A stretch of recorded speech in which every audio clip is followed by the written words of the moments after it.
Hello, folks. Slightly slanted sleuth, 3-4 truth, here and with you again. But yeah, I'm waiting on Phil. He's going to be here any minute. And got some good stuff to talk about. Hang on a second.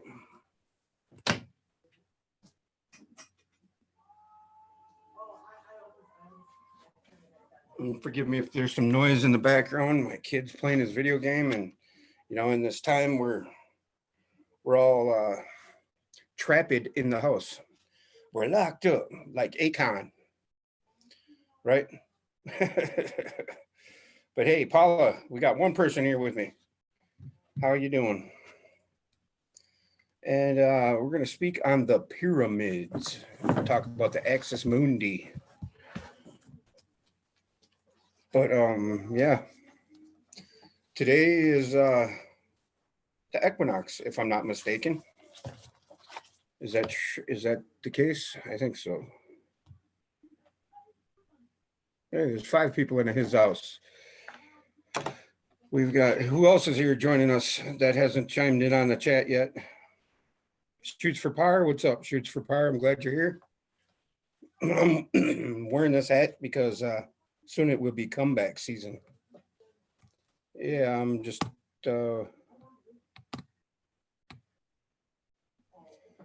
wondering where Phil is. Good. What's up, Esther Lim? How are you been? I haven't seen you for a while. There, now you're part of the Blue Man Group. Gerald Yates, how you doing, bud? Who else is here? Martin Connolly. Nice to see you. But yeah, we should get into some in-depth stuff today about the pyramid. And, we want to talk about what this coronavirus is about. And, is it a message, from quote unquote God? I don't want to sound like a religious nutcase or anything, but, we are all part of that one, right?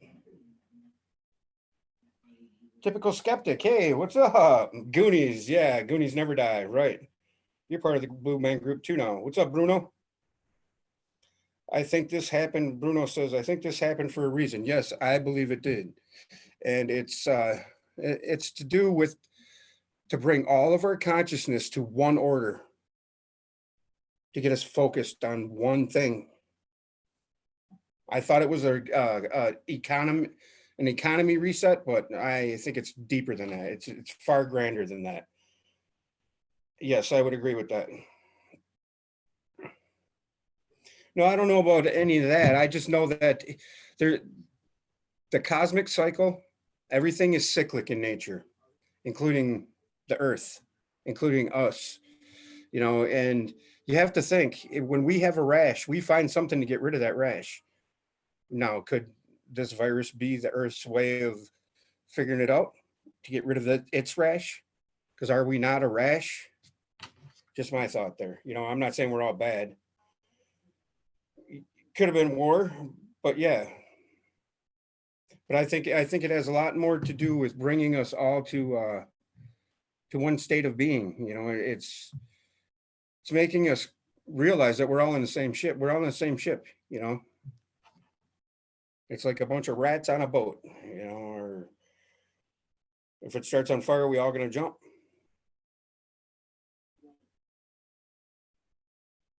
Yes, I do agree with the fear thing. So I don't even pay attention to that. What worries me most about the media is, first of all, Gump coming out and saying that, we almost have this Chinese virus under control. That first and foremost is not couth. Yeah, that's very uncouth. That's just not kosher. It's not a smart thing to say, if you know what I mean. I don't agree with that logic. I don't agree with his. In essence, I think that is the reason. What's up, Scotty boy? But I mean, you guys all know what the 100th monkey effect is. You know what that entails and whatnot. Now, I'm wondering where Phil is here. Not here yet. Sorry.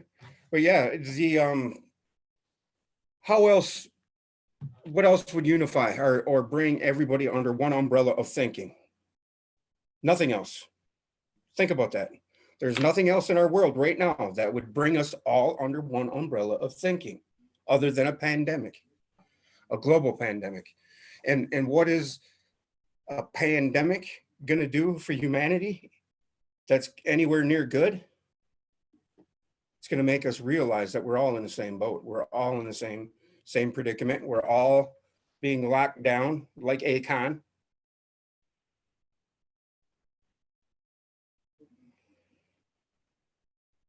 Yes. What did Matt LaCroix and Billy Carson have to say about the virus?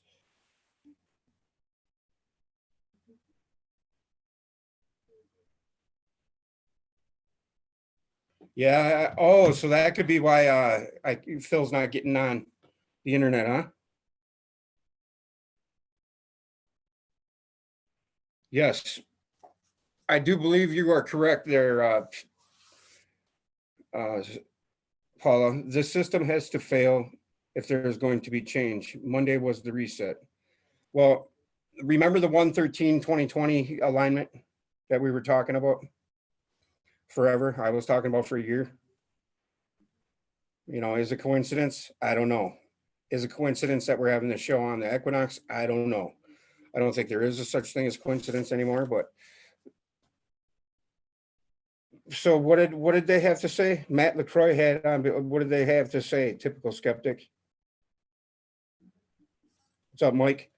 Glad you're here. But yeah, I'm just waiting for Phil, and they're saying they're having 22nd. That's my birthday. Billy talked about how a big wig put 1.5 billion on the stock market crashing in March. Then Billy said that he thinks the Rothschilds sent the virus. You know, I wouldn't doubt that. I wouldn't doubt that. I really wouldn't. Warned us when he made that video. Warned us. Internet not working well in UK is what Esther Lim is saying. So yeah, that may be why. Um, okay, here I'm going to read an excerpt from the Emerald Tablets about the light in the dark. Thy light, O man, is the great light, shining through the shadow of flesh. Free must thou rise from the darkness, before thou art one with the light. Shadows of darkness surround thee. Life fills life fills thee with its flow. But know, O man, thou must arise and forth from thy body go, far to the plains that surround thee, and yet are one with thee too. So, everything that is on the outer is everything that is in the inner, and we are all one. Pre-birthday wishes. Whose birthday? Oh no, the 22nd is my birthday in May. I'm not that old yet. I'm still only 47, not 48 yet. Seek thou wisdom always. Let not thine body betray. Keep in the path of the light wave. Shun thou the darkened way. Know thee that wisdom is lasting, existing since the all so began, creating harmony from chaos by the law that exists in the way. Now that's what I mean about not giving the darkness uh, your light. That's what I'm talking about by not buying into the negative aspect of our, because we all have the negative within us. We all have the light and the dark within us, right? We all have the twixt forces. So yeah, we're going to talk about the emerald, or not the emerald tablets, but the Axis Mundi in the Great Pyramid. Gregory channel goes over what happened on Monday's reset. Our light shines so bright, incinerates the darkness.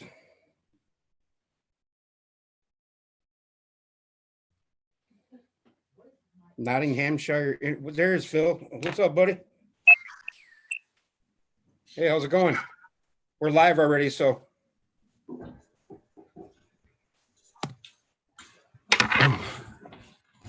Can you hear me, bud? Hang on. Okay. You're already live. So. Dude, can you hear me? Yep, I can hear you, bud. Oh, okay, thank God for that. Blimey. You're right. I'm sorry, dude. You're fine. You're all good, man. I thought it was 9 o'clock. 3 o'clock my time. So we're 5 hours apart now. Yeah, because of you guys don't have Central Daylight Saving Time or Daylight Savings Time there? Twice a year we do. Hang on a second. Yeah, well, so do we. But I mean, hang on. Wait. Let me. Is my camera working? Do I have to switch it on? No, your name's just showing up. Right, I can see that. Here, maybe I have to go. Oh, here I have to put your video on. I think. I'm not sure there's going to be enough light. I'm going to switch all the lights on. Well, some of them. Hang on, sexy. Yep, take your time. Wait. Oh, no. Oh, there you go. There you see, I need more light. Yeah, you're pretty dark there. There you go. No, it's not enough. Hang on. Oh my gosh. Okay, I know. I'll get it.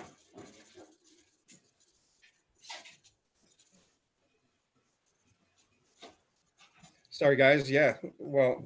Yeah, I'm really sorry, everyone. I'm so sorry, man. I really thought it was 9 o'clock. Right, man. I mean, so how's life over there been treating you as of late?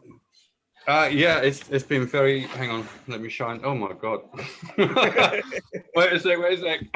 There's the light. There's a light. Hang on. I'm just going to rearrange the stuff on the table here. I'm not in the bedroom. Hi, everybody. This is Phil Langdon. He's he's been a mentor of mine, a friend of mine. He's showed me a lot of truth and turned me on to a lot more than I've ever would have imagined truth could be. And he's London, and you're dealing with the same thing over there as we're dealing with here in America. So how you doing, Phil? Yeah, I'm all right. I apologize to everyone for being 10 minutes late. I'm really sorry. That's all good, man. We're here. Let's do this. So how's life been treating you over there? It's a long story, dude. Today I feel really good. Good. Really good. So I'm in a very good place indeed. Yeah. I don't know whether I should go into too much detail about that. It's just a fluctuating time the last few months. That's totally up to you. Yeah, that's cool. Fluctuating time, and we haven't done a talk since. I mentioned last time somebody had been sharing their energy with me before. I don't know whether that is a weird concept for people to think about. It's a weird concept for me. I've never experienced things like that before either. But when it's happening. And somebody in my soul group who's extremely stable has been sharing their stability with me for about 3.5 weeks. So I've had to Jesse, maybe. No. Oh, your twin flame. This is someone who's not physical. Oh, okay, gotcha. Yeah, they're in my what you call soul group. All right, why don't you explain that a little bit before we go on? That's so. Well, I don't know everything about it. I mean, I'm not the aficionado, but I can tell you that there is a soul group. I'm aware of them. At least one of them has shared their energy with me in the last 2 months, and I don't know if the other person who did that about 3-4 months ago was in my soul group or not, because that was very different. That felt like an ethereal. It felt like rippling water inside your body when that person was sharing their energy with me. That must be awesome. Yeah, it's somebody else doing it. See, that's the funny thing. You're not unaware that is another person. Do you understand what I mean? It's not just like you have an ESP or a connection to some other thought form than your own. I mean, something like that. No, you can't read their mind or anything. It's not like that. It's like someone. Imagine that somebody standing next to you physically, like you met your friend or something. They're there, don't you? Your awareness is your friend is standing next to you. Know that. even if they're Like not saying. somebody's staring at you and you're not looking at them directly. You just know somebody's looking at you. No, not even like that. It's literally like somebody's holding your hand. Oh, okay. Almost. Like there's a physical presence there almost. Yeah, but they actually stand in your body. Oh, wow. So they take up residence in your body, and they share their thing with you, whatever it is that their thing. So I've had 2 different of those recently. Wow, that makes perfect sense when you think about the fractalization and how the atom is all coming back together and all that. And right, I mean, I think maybe I've worded that wrong, but I mean how we're just separate parts of the whole, I guess, right now, right? Yeah. And there's several versions of you, there's several versions of me, there's several versions of us. We are all one, we are we, you know. But so what was I going to ask you? Oh, what's your take on this whole thing? I just seen a video by Yvonne Gordon, and she described it as, you know, it's this whole thing is because of our you know, the ego of our world and whatnot. But I think, you know, it has a lot to do with what she said, and how it'll get us all under one thinking cap, or, you know, one, you know, because where else in our history have we ever been under one thought? Yeah, well, the last time was 9/11, wasn't it? Right. And You know, that wasn't very good. So I mean, even though that was an event in New York only, fine, and right. Washington, okay, fair enough, but it wasn't a world event, but it was felt across the world. Correct. So what's your take on that? What is your take on this whole thing? The corona. Yeah. It may be a virus released from a lab or something, but however it came out, who knows? I can't prove anything, but here it is, and you just have to deal with it. You could call it world karma. I'm afraid. That's what I'm getting at right there. You could call it world karma. Yeah, I mean, you're long enough, sooner or later you're gonna smell the shit, right? Dude, this is apart from being a shitstorm, this is a very good opportunity for a lot of spiritual activity that I can see. That's why I came to that epiphany today, man, and I felt good about it. And it was the first time I felt good about this whole being locked up in the house and, you know, whatnot. But I mean, I just wanted to share the something, because today I've had a great focus on you have different levels of your thinking. You can step back and see an overview and realize that the thing you've been focusing on is quite a small aspect of your whole life. You know, then you sort of relax. And so I've come back to the sort of the God view, as it were, because I've been exploring recently. Sorry, what you were talking about corona, aren't we? Well, the aspect for all of humanity, what this is gonna inevitably lead to, or why it's happening, you know, the whole situation with it. Yeah. And you said you were talking about stepping back and noticing what you were focusing on as a minor aspect of the whole. It's just my particular focus today has risen to the highest it's been in 6 months. So you caught me at a good time. To be honest, it's a very good time. Good. I can't remember exactly what point I was going to make. See, I've just gone off in a different direction completely. It's because you're so far back that you. Probably. Hey, I do that all the time, man. I'm not laughing at you. But no, that's fine. That's fine. That's all right. Sorry. What it entails, or why this is happening, and you said karma for the world. And then any event. I mean, anytime somebody does something bad to you, there's a spiritual concept where you actually thank them instead of cursing them. You thank them because if it runs off you like water off a duck's back, then it doesn't matter. You know, you just walk away and you just brush it off. You know, it's not a problem because you can handle it. But if you're younger, maybe more inexperienced, and it really hurts you and affects you, you're going to have a resentment for that event. You know. And you might become a little narcissistic because you feel as though the outside world now hates you. It's, you know, that kind of thing, that extension in psychology of the way you project from your own mind into the world. So yeah, I just remember what I was going to say about the corona thing. Then it's just gone again. I'm flitting around in my mind at the moment That's to all. different things. Totally sounds just like me, man. I do it constantly. Constantly do it. Yeah. I mean, in terms of world karma, yeah, like somebody does you a bad turn, and the way you take it. I know what I was going to say. If you have to self-isolate or you have to deal with the situation, just focus on things you can do. I would say, and do not waste your time moaning and complaining about whatever's happening. You know, because it is a waste of time. It's not going to change anything.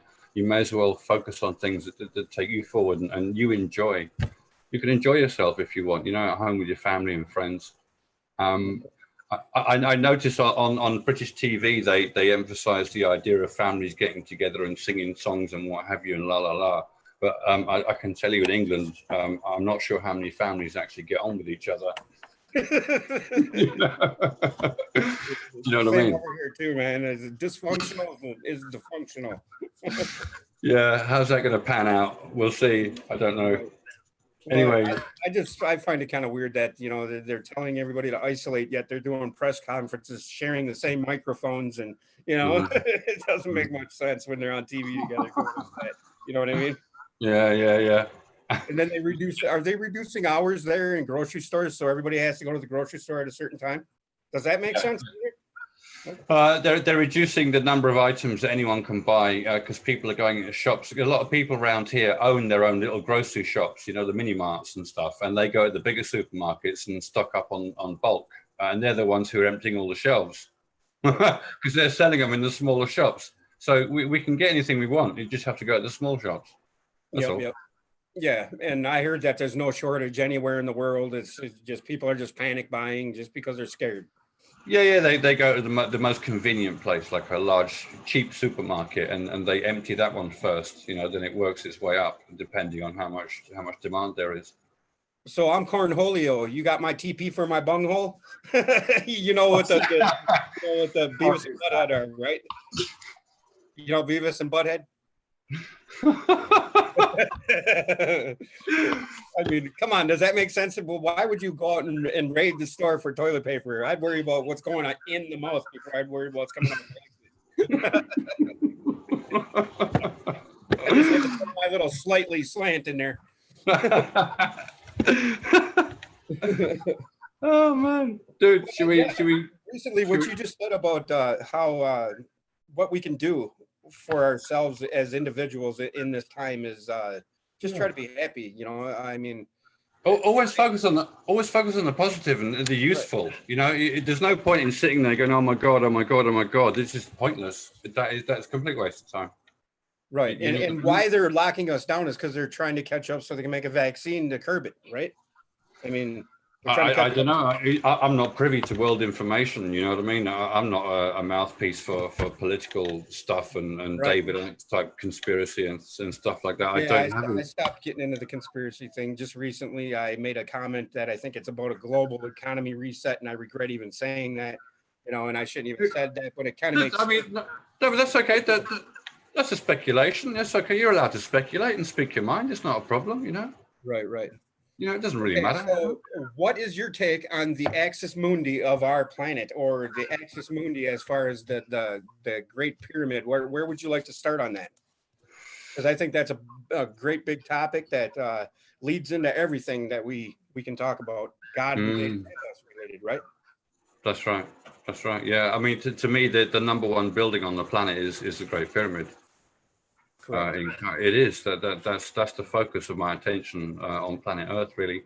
I know I had an experience in Angkor Wat, and I've never been to the Great Pyramid, funnily enough.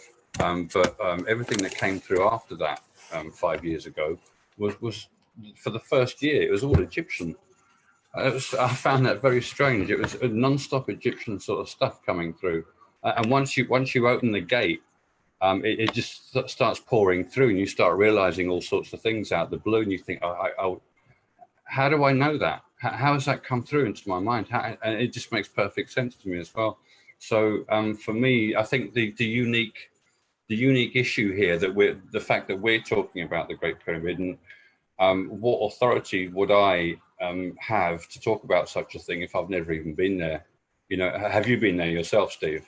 No, I have not. And I know exactly what you're talking about how information and things come to you that you don't even know how you know. You just know, and it sits well with you.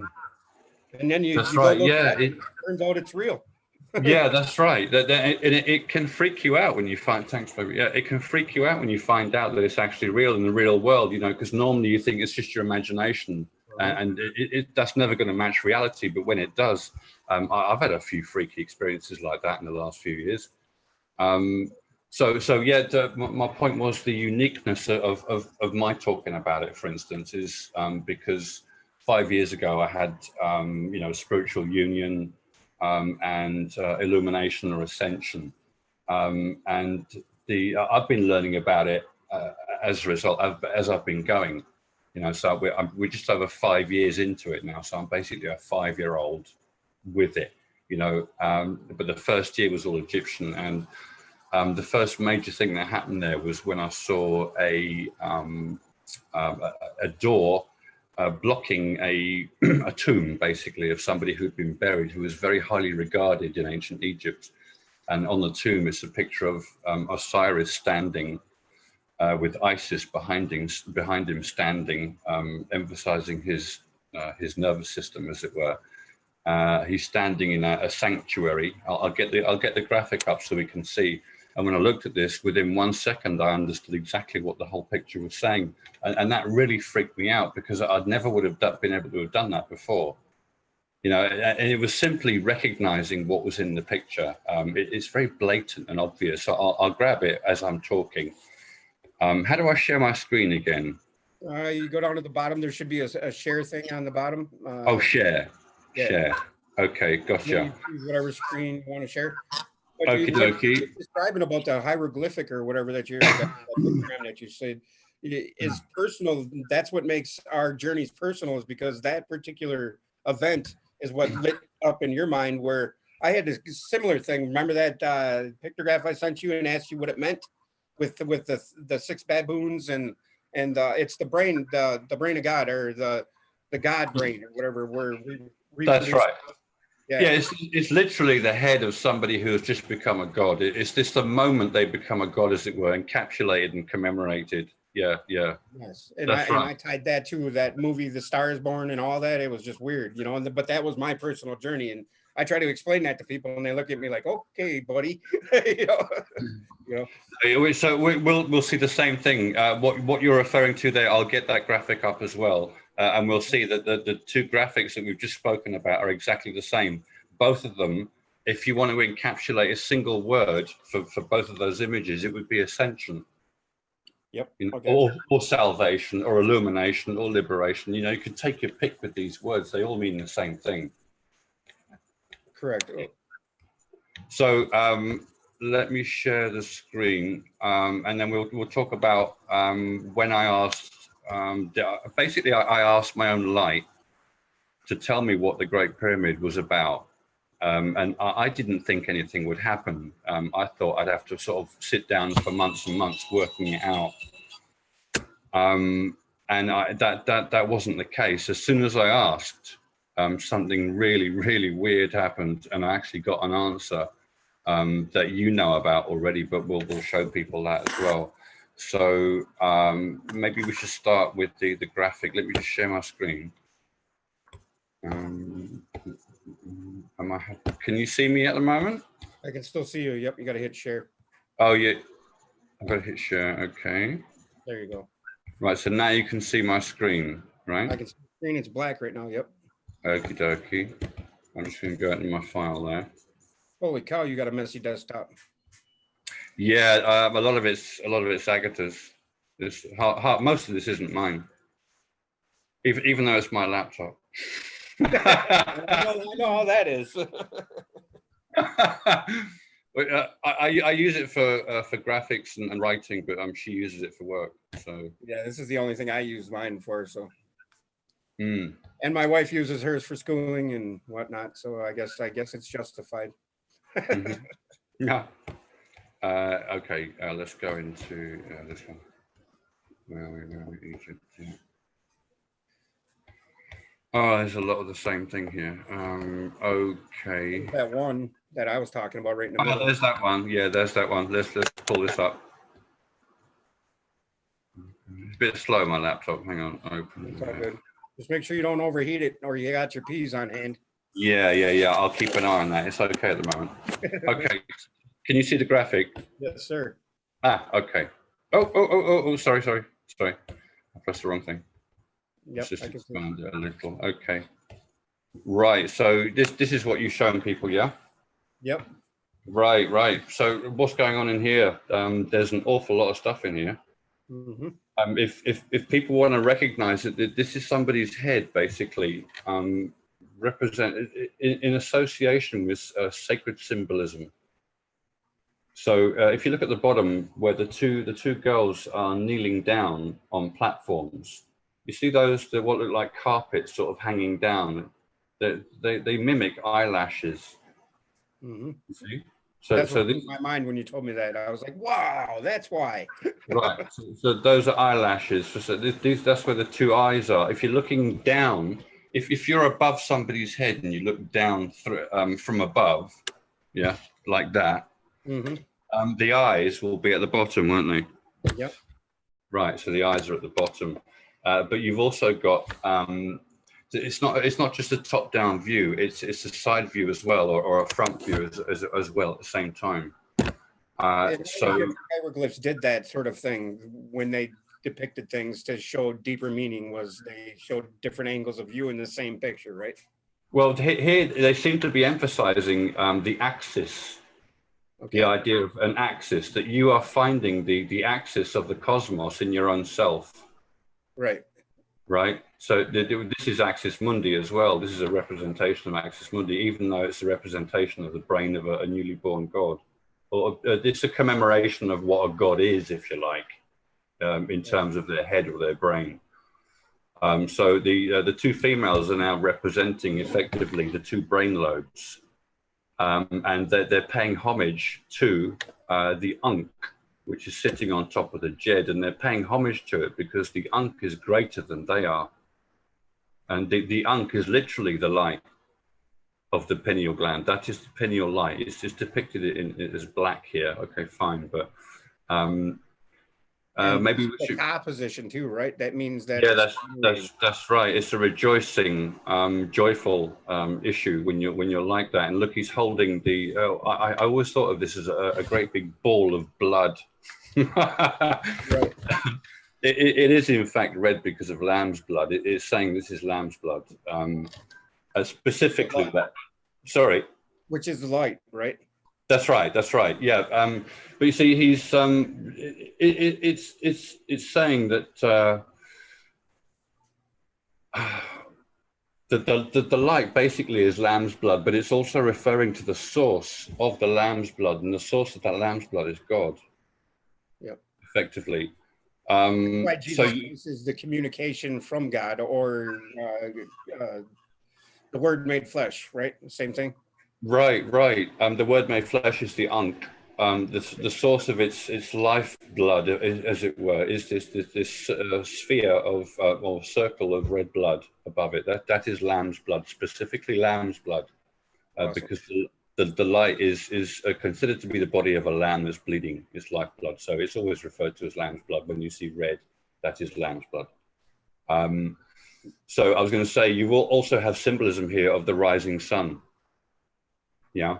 So there's two or three layers going on here at the same time. This Axis Mundi is the rising sun. It's the rising sun of illumination at equinox as well. You can see everything's equal in the picture. If you draw a line halfway down, you've got basically exactly the same thing on both sides. So you have the suggestion of equinox there in terms of. I just realized that the 12 colors on each side of the Jed on the bottom are split in half too. Is that because there's 12 zodiac and 12 cranial nerves? Maybe. I mean, is that what it's telling us, or is it just telling us it's equal in number? Are you talking about the decoration at the bottom of the Jed? Yeah, because there's 12 on each side. Oh, right. 2, 4, 6, 8, 10, 12, 2, 4, 6. Or is there 10? Is there 10 on each side? There's 15 little sections. Okay, so that means the female, right? Well, no, 15 would be male because the 15th is the phallus. There you go. There you go. Yeah. So a female has 14 parts, but you as a male become female when you have this event.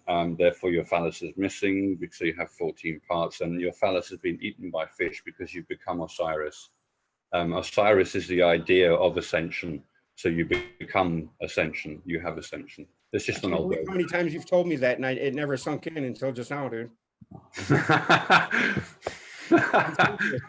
I'm dead serious. I'm being honest with you. Yeah. So wow. To me, the Jed, it's yes. 4 pillars together. Yeah, to me, I just immediately see that as 4 pillars at the 4 corners of a pyramid, buried in the ground, pulled in together, and then risen up so that they're actually standing on the floor, and you can see them individually, and they rise up as well. That's exactly how I see the Jed pillar now too. Is it's a pyramid. Right, so you can, because this is associated with the physical body of a god as well, we can associate this Jed with his backbone or his spine also. And notice the Ankh is on top of the spine, at the top of the spine, the top of the nervous system, which is exactly right. And the light appears at the top of your nervous system. The 2 goddesses are Isis and Nephthys, the sisters of Osiris. And the 6 baboons are representations of Thoth, the god Thoth. There are 6 because it's the 6th chakra that is being referred to in this image. Right, and that's right before the crown 7th, which is the top. Now the arch on the top represents the house of bread, right? You could associate it like that. You can see they're sort of in between what looks like rock faces, I would say. I'm not, to be honest, I wouldn't know why they'd paint it. It's just a tradition maybe to put it inside a rock or an opening in a rock or something, like a mountain. The arch on top? I'm talking about the arch on top of it. I know you're talking about it. I'm trying to justify it though, you see. Oh, okay, I got you. Yeah, there has to be a justification for it. I wouldn't know exactly the justification for that particular arch because it's not completed as the symbol for bread, but it certainly does suggest a hieroglyph for bread, that's for sure. That seems to be what I thought when you signified that this is the head of a god, and then I went, wow, that answers, it fits. But yeah, the arc with the arms now, that is the symbol for Pluto. Remember how I came across that? And that was 2020 of this year where it made that cross conjunction. Yeah, but hang on 2 seconds, Steve. Okay, before you move on, I just want to give people the context that the arch on top could simply be a way of showing you the back of somebody's head. Yeah, as if you draw it, because the front of the head is at the bottom of the image, where the 2 eyes are. Yeah, it's like that. Oh, that's right. Okay, yeah, now I got so it's simply the back of your head. It's like a way of drawing that, but associating it with the arc of the sun as well, or the hieroglyph for bread. Okay, I got you. They're really emphasizing here that this is a head. This is somebody's head. See? And the chalice and the, what's the other one? The throne on the other Nephthys or? Isis, Nephthys. Yeah, the throne. Isis is on the left. She has the throne on her head, and Nephthys has I think that's a chalice. I'm not an expert on Nephthys. I know she went off with Anubis. I get the myth of Heliopolis, but I'm far more focused on Isis and Osiris. This is far more interesting. Right. Yeah. But here we see we have the idea that because you become the mother to that light, the Ankh, you are its mother. So your physical body is mothering the light. Therefore, your brain lobes have now become female because they house the waters of life. So your head is now like a womb in which a baby has been born, like a fetus that hasn't developed properly. That's one way that a Gnostic text has explained the nature of the light, because it looks really weird. You know, it Right. doesn't look like a person. It's a lumpy elongation of what looks like cloud and very thin laser beams coming out of it. And that's what it looks like. It's a freaky looking thing, you know? Right. But yeah, so now the two females are the idea that, because the female houses the waters of life, you know, a female has a baby developing in the waters in her womb. So you have this issue associated now with your head, as if your head is now a womb. Yeah, that has already given birth to the light. It's a different situation to the birthing of a baby, in a sense, because you keep hold of the baby, as it were, and it doesn't develop because it's bang, there it is, and that's it. It just stays like that. You see, it doesn't change ever. Right. So yeah, The light's always on. yeah. Once it's on, that's it. You're stuck with it, mate. Now what you were just describing there, the female and the you know, the waters, the womb is just like the abyss, right? Where the light is too, correct? Yeah. You could make that association, absolutely, because in the Krishna recordings, he talks about the abyss being a female, like, and a womb itself. The cosmos is also a womb as well, so it's a womb within a womb, a limited womb in an infinite womb. Creating the creation, which is creating the creation that's creating the creator. Right. It's a weird loop in time, man. Yeah, it's such a freaky thing, isn't Right. it? The relationship between time and timelessness is a freaky thing. Hard for us to fathom, that's for sure. It's a lot easier when you see the light. For some reason, it makes everything different. It makes everything crystal clear. I find that very interesting. That there is like that the carnal mind trying to understand the Bible, isn't it? Say again. Sort of like the carnal mind trying to understand the Bible. Yeah. If you don't know where the literal parts are and the symbolic parts, if you can't tell the difference between those two, and you misidentify and you think Jesus Christ is a person who walked around, you've lost the plot. You've missed the point completely, unfortunately, because the Bible is focused on helping you. It's not focused on saying, hey, look, this guy Jesus, wasn't he wonderful? Praise him, fall at his feet, worship him. Mm-hmm. That's not what it's about. It's about you, the individual. It's supposed to be helping you achieve the personification that is presented as Jesus Christ. Every aspect of that person is like having God literally on earth. So simply the Bible is telling you to be like God. So right. That's the purpose of the Bible. It's basically saying be God. That's the message of the Bible. Now, is having faith and not understanding the Bible and just knowing that it's good and constantly studying it, and is that what gets the goodwill intended Christian there to the illumination event without any help, like with the light from the likes of you? Is that the faith without reason or a faith above reason concept, or do you know what I mean? Yeah, I have to say, you can only follow the path, what you might call the path of faith, if you are honest with yourself. If you're not honest with yourself, you won't get anywhere with the path of faith, because God is absolute truth. And if you lie to yourself about what you think things are saying, if you lie to yourself, if you don't make sure that what you're reading is telling you a certain specific thing, if you think you understand it but you don't, you're going to make a terrible mistake, and it'll be your fault. The only person to blame is you. This is a horrible truth. See? That's the indifference of our world, is it not? How many people want to blame God? Everybody. How many people? Yeah. Everybody. It's always God's fault. Right. God is blameless. I'm telling you, God is blameless. If God was a good guy, if God was good, why is there so much struggle and strife in this world? Right? We over and over and over again. That's how you become good. You have to face struggle and realize, because your true nature is not physical. So you have to rise above that and realize that you need to rise above that in your understanding and awareness of your reality. You've got to get out of your own head. And not take the world personally. It doesn't have it in for you. Some people might do, but just walk away. Right. The intention of the world is not to harm you. It's there to teach you. That's the intention. It's not trying to hurt you.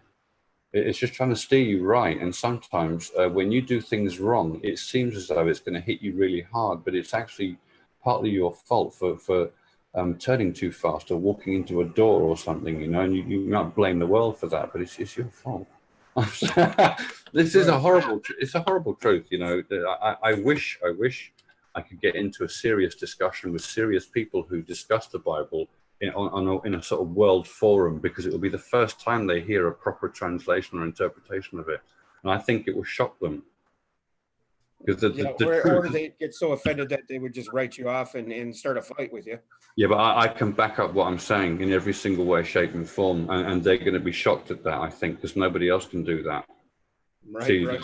I think that's very powerful, but I just haven't been given an opportunity to do that yet. And when I do, it'll have an effect, I'm sure. I've barely scratched the surface with the Bible, you know, even with a 3-hour video that I made on it.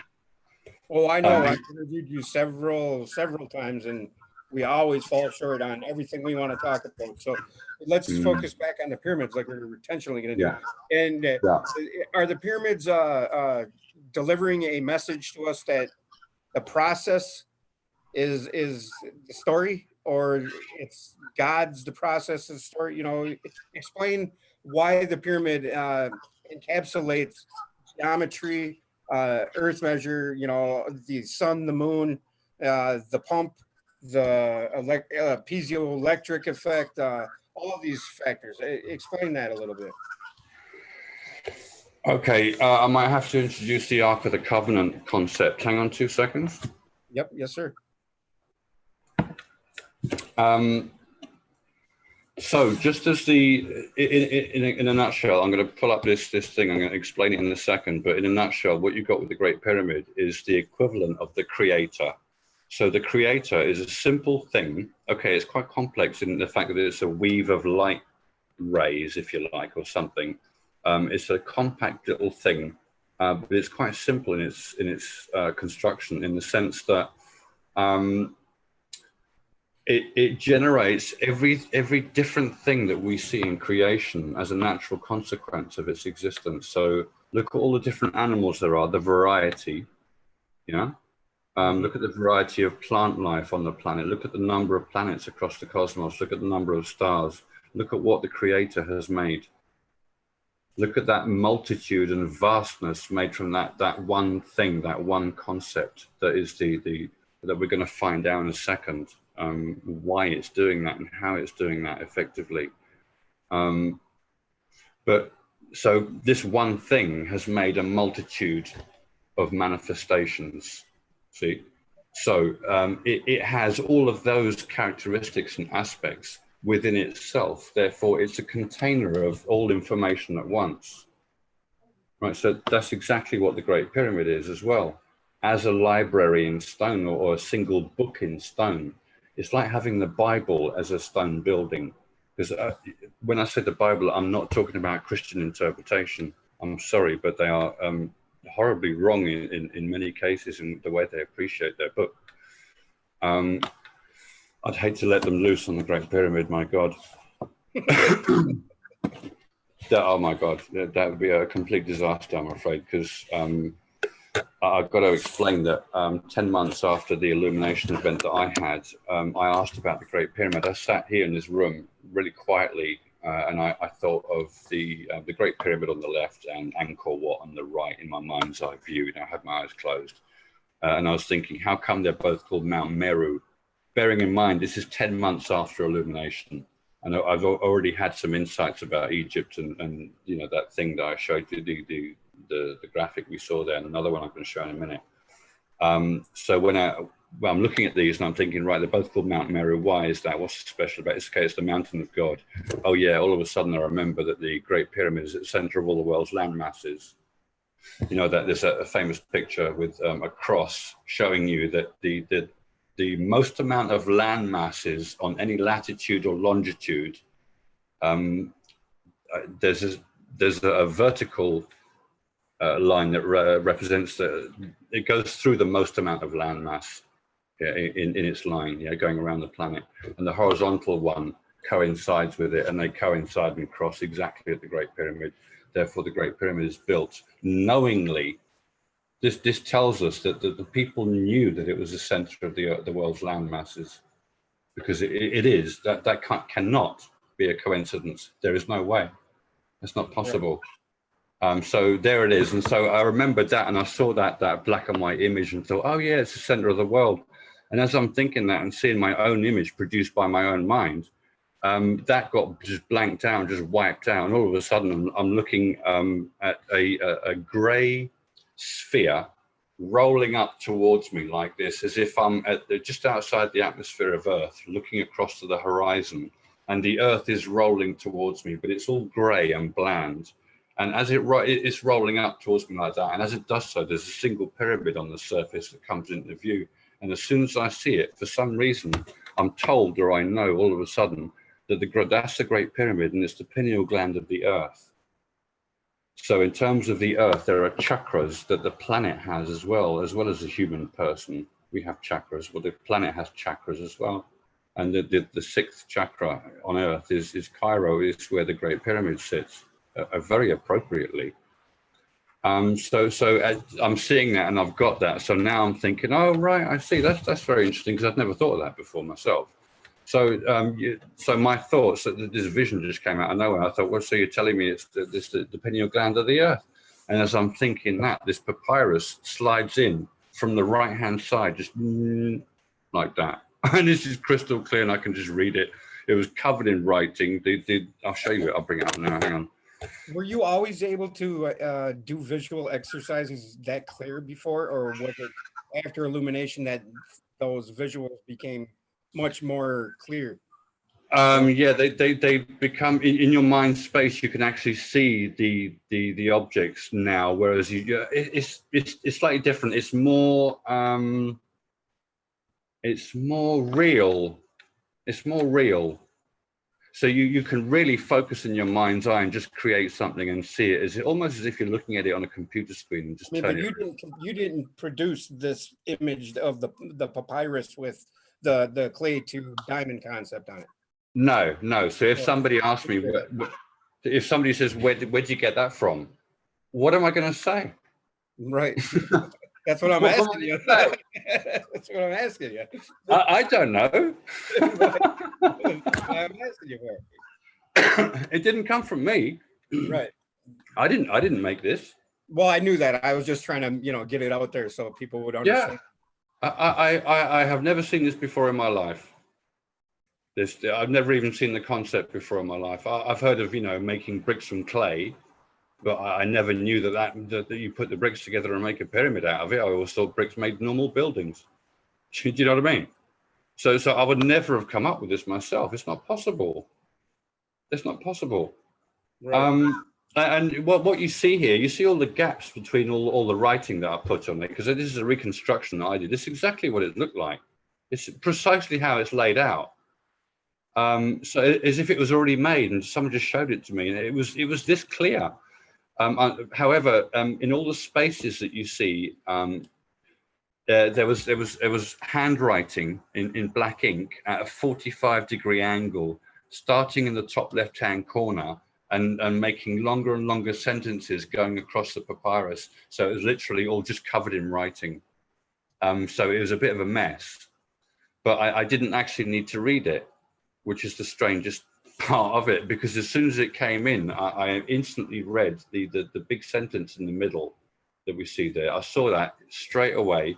So I didn't have to read it from left to right. I could read the entire sentence instantly. I could see all of the words at the same time, as it were. So it's as if you're instead of focusing on a spot with your eyesight, you extend that focus out and you can see a larger area at the same time. Anyway, so I'm just saying I read it super fast, like bang, that's the first sentence. I immediately went straight up to the sentence above it that says pyramids of diamonds in the field of clay. And I read that instantly as well. And I went straight to the vertical sentence on the top left-hand side there that says the universe is a field of clay scattered with diamonds. And then my eyes went over to the right-hand side of that and it says clay. And I just saw is, they actually use the word is. Clay is information. I've just made it a bit more mathematical here by putting the equal sign because it's a bit more formal. I prefer that because you get the formalization. I think that's quite important to be a bit more dramatic in showing it. But this is what it said. So it was relating the concept of an accumulation of intelligently processed clay. And because it's referring to information, it's saying that clay is like information. If you gather lots of information, you can make better decisions. Yeah, you'll know more, you'll make better decisions, you understand better. So this is a process of gaining understanding. And it's the process of the great work, because the great work is about understanding what there already is. So it's about understanding reality, as they say, and you become a master of reality, which is basically true. That's the process after, by the way. It takes a bit of time. There's a lot to say about that. But that was beautifully articulated, actually. And you know, it's amazing to me how it leads to one point of truth. And you know, yeah, why isn't the Ben stone on the Great Pyramid right now? I don't know who took it off, to be honest. I don't know the history of that. I don't know how important it is to have it on there. I mean, it's such an old building now. I don't think they'll ever get it working again, to be perfectly honest. It would take quite a lot because the River Nile has moved away. You know, it's not near the pyramids anymore. Things have changed. So it's literally just not the same. The Nile River and the getting it working again. What do you mean by that? Well, there are aquifers underneath the Great Pyramid. When you have an object that has physical, that's what we were saying a little while ago. I was saying the creator is one object that creates a multitude of things. So the Great Pyramid is one object that has a multitude of facets. Beautiful. Yeah. Yeah. So it has a physical, operating, functional facet, as well as a symbolic library in stone recording of information that's extremely important. Imagine our scientists today, what information would they want to record for posterity? For, let's say the Earth was going into quarantine and we'd all die.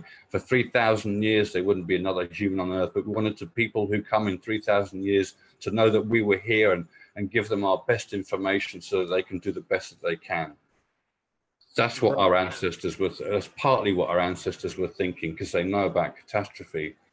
But if you look at the layout of pyramids across the world, you'll see that they're literally drawing the heavens on Earth. It's the concept of bringing heaven to Earth. Bingo. And now, is that why it's tied to Orion's belt and all that?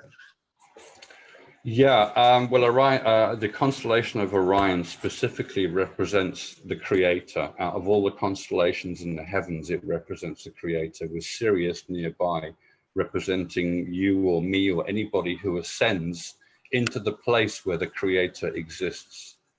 So the relationship that you have when you see the creator is commemorated or associated with Sirius, the relationship between Sirius and Orion, with you being Sirius and Orion being the creator. So Orion being the creator, being represented by the Great Pyramid. Obviously, the Great Pyramid is part of a constellation of Orion on the ground, as if it's mirroring the sky.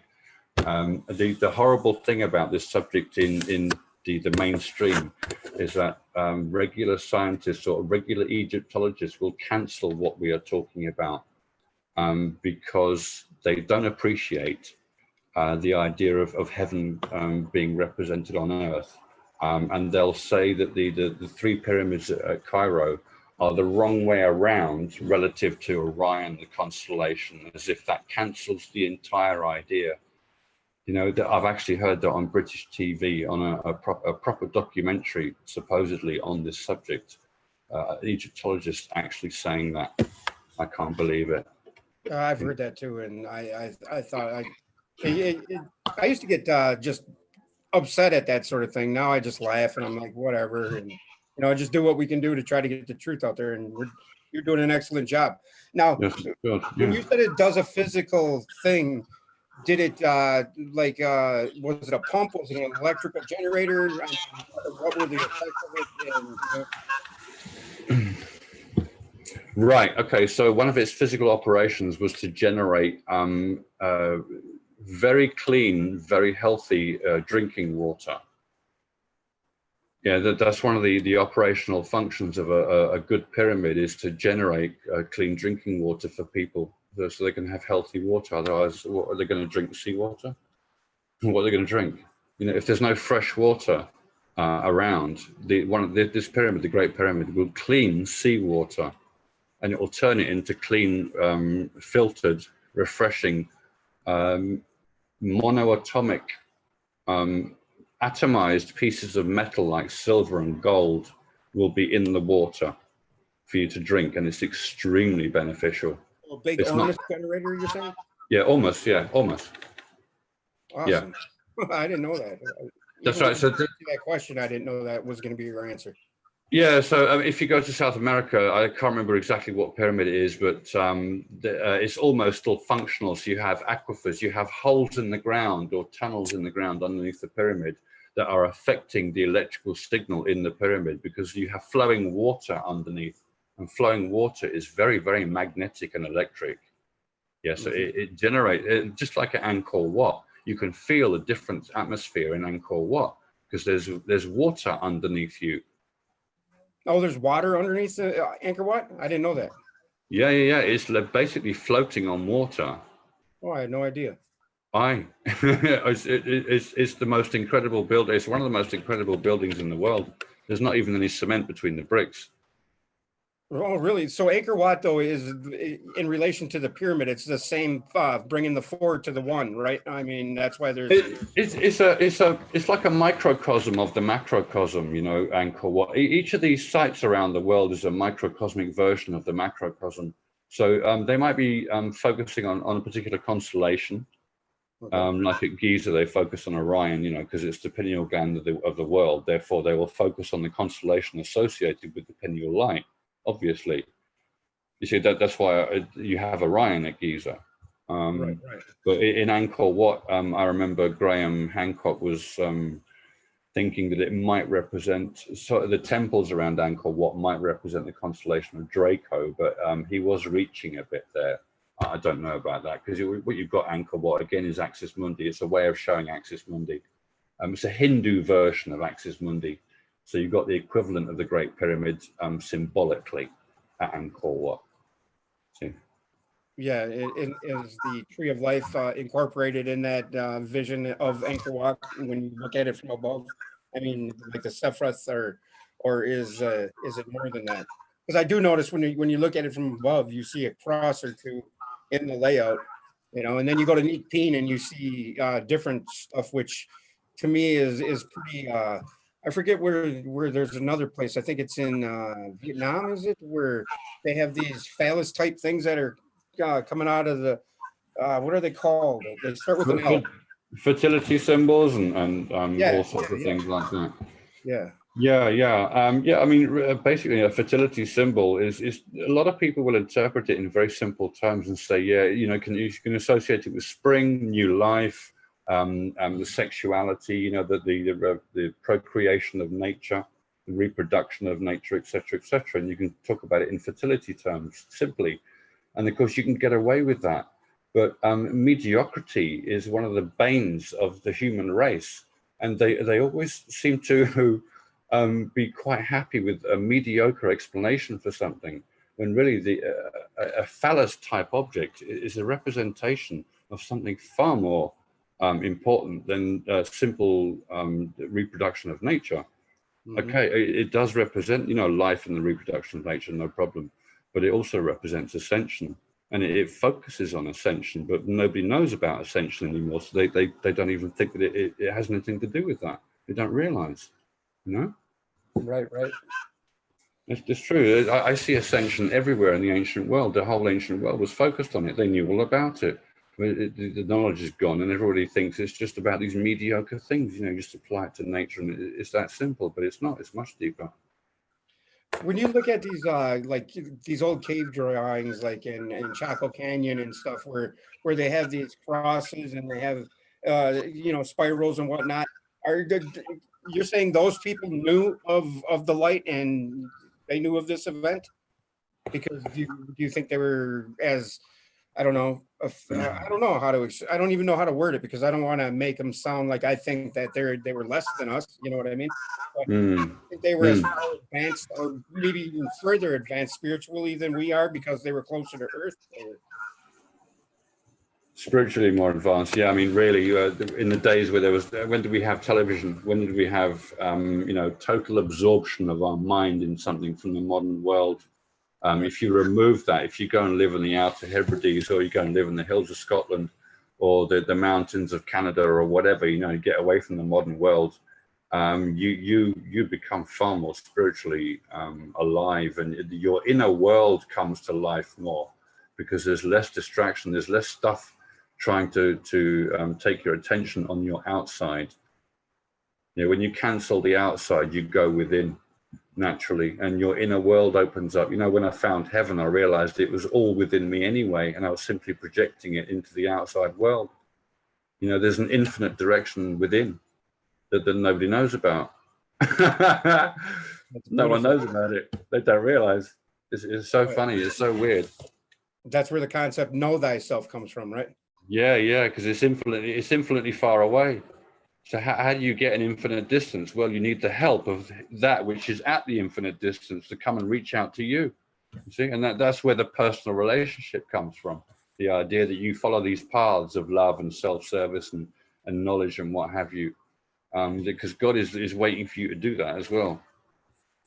So why would God create a wrathful existence, or humanity that consumes and destroys and whatnot and kills? And why would God need us, Phil?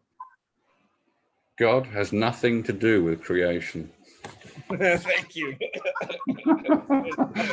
I'm not just saying that. I know that. No, I know. Absolutely know that. And the funny thing is, I read that recently in there was a section of the Bhagavad Gita I had on my screen on Google, and I just read a couple of paragraphs because I was looking for something to put on Facebook.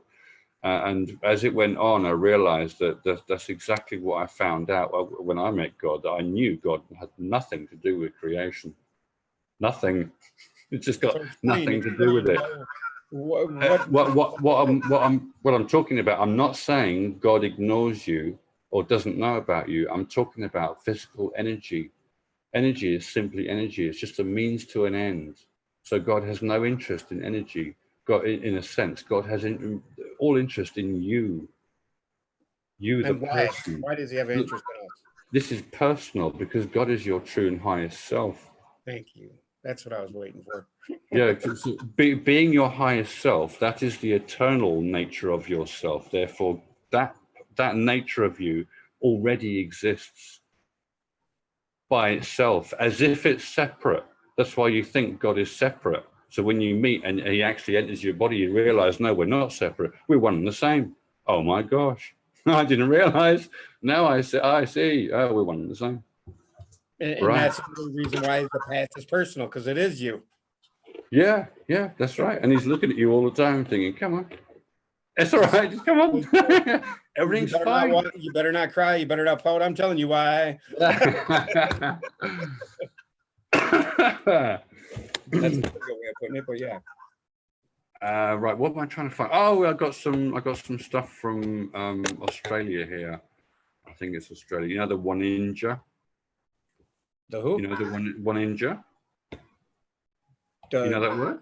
It's these guys. Oh yeah. They Damien Barry would have you think that those are black holes. Really? Why would he say that? Because I don't know. I have no idea. Oh, that's strange. Because they leave. I don't know. What was he saying? Like an owl's eyes. They're. I don't know. The one, like how a black hole is a sun to one dimension, and it's a void to another dimension. Like I I see it as we're inside the black hole in the Milky Way looking out, and that's why we see everything in an accretion disk, and we're on the invert of the toroidal sphere is how I see it. But I could be wrong. But what are those for? See, to me, these are literally what we call aliens. Okay. I think these are representations of aliens, personally. I don't think they're representations of ancestors. They might be, but to me, that's an alien. Looks like an Eskimo alien right there. Yeah. It does. I just instantly think that's a visitor. And he's wearing a top of some sort. I mean, look, there's so many of them. Right. The way they're drawn as well, they look kind of ethereal. You can see on the right-hand side. Yeah, and it looks like they have halos around them. I have no problem with the idea that humanity has been visited. When you have a decent community that is highly spiritual and has its own illuminated people in it that are running that community, they are open to contact from other species. Right. Yeah. I was watching a guy yesterday talking about his spiritual guide is a alien or not of this. He's not human, and he converses with it. I forget what his name is. What's your take on that one? Yeah, I don't know specifically about the one you're mentioning, but there's going to be a lot of that, and there's a lot of that. Sorry, dude? I'm talking about the picture you got up right there. What's your take on that? These are all from Australia. Okay. I just pulled them off Google. Yeah, there's some more. Look, there's the real suggestion of aliens, you see. Oh, they do look like spirits, don't they? Like an ethereal alien type. So to me, those are visitors. I don't know what other people think, or whether people know that they are some sort of traditional representation of ancestral lineage or something. I don't think so. If you're going to draw something on rocks, it's going to be something special, isn't it? It's going to be your most interesting information, as it were. So what's the most amazing thing? Well, our community has had contact with other beings. That's a pretty amazing thing to record in your community, on a surface that everybody can see and remember. Do you know what I mean? Right. That's what I see when I see these recordings. They're recording very special things that occurred. In the background looks like an anteater's head on a human body. Is that what you get from that too? That is a weird looking thing. That might. Oh, I don't know what we're looking at. Like sort of like the anteater that's on Pink Panther. Yeah, I don't know. They may be a different kind of alien, because when people have had real experiences with these aliens, they tend to meet different kinds that work together. It's not just one type of creature. Do you know what I mean? So, right. So on board, you might have little blue fellows, or little greys, and then you'll have a very tall grey, and you'll have a tall human as well. Maybe a Nordic, maybe somebody with dark hair. There's always these collaborations of different kinds of people together that work together, because the spiritual life that people aren't used to on this planet is very, very different. It's very funky. Do you know what I mean? It's very funky and very colourful, because it lacks the fear that normal human everyday life has, that kind of darkens your life. If you're fear of this and you're in fear of that, it paints a mood to your life. But when you remove that fear and you have a spiritual life, it's completely funky and colorful in contrast to that. All that doom and gloom is gone, because it's all nonsense. See, right. There is only life. That's all there is. So these all life in the universe that as we know it is under the umbrella of the same thing we are under, right? I mean, there's not different niches. I mean, we're all under the umbrella of God, correct?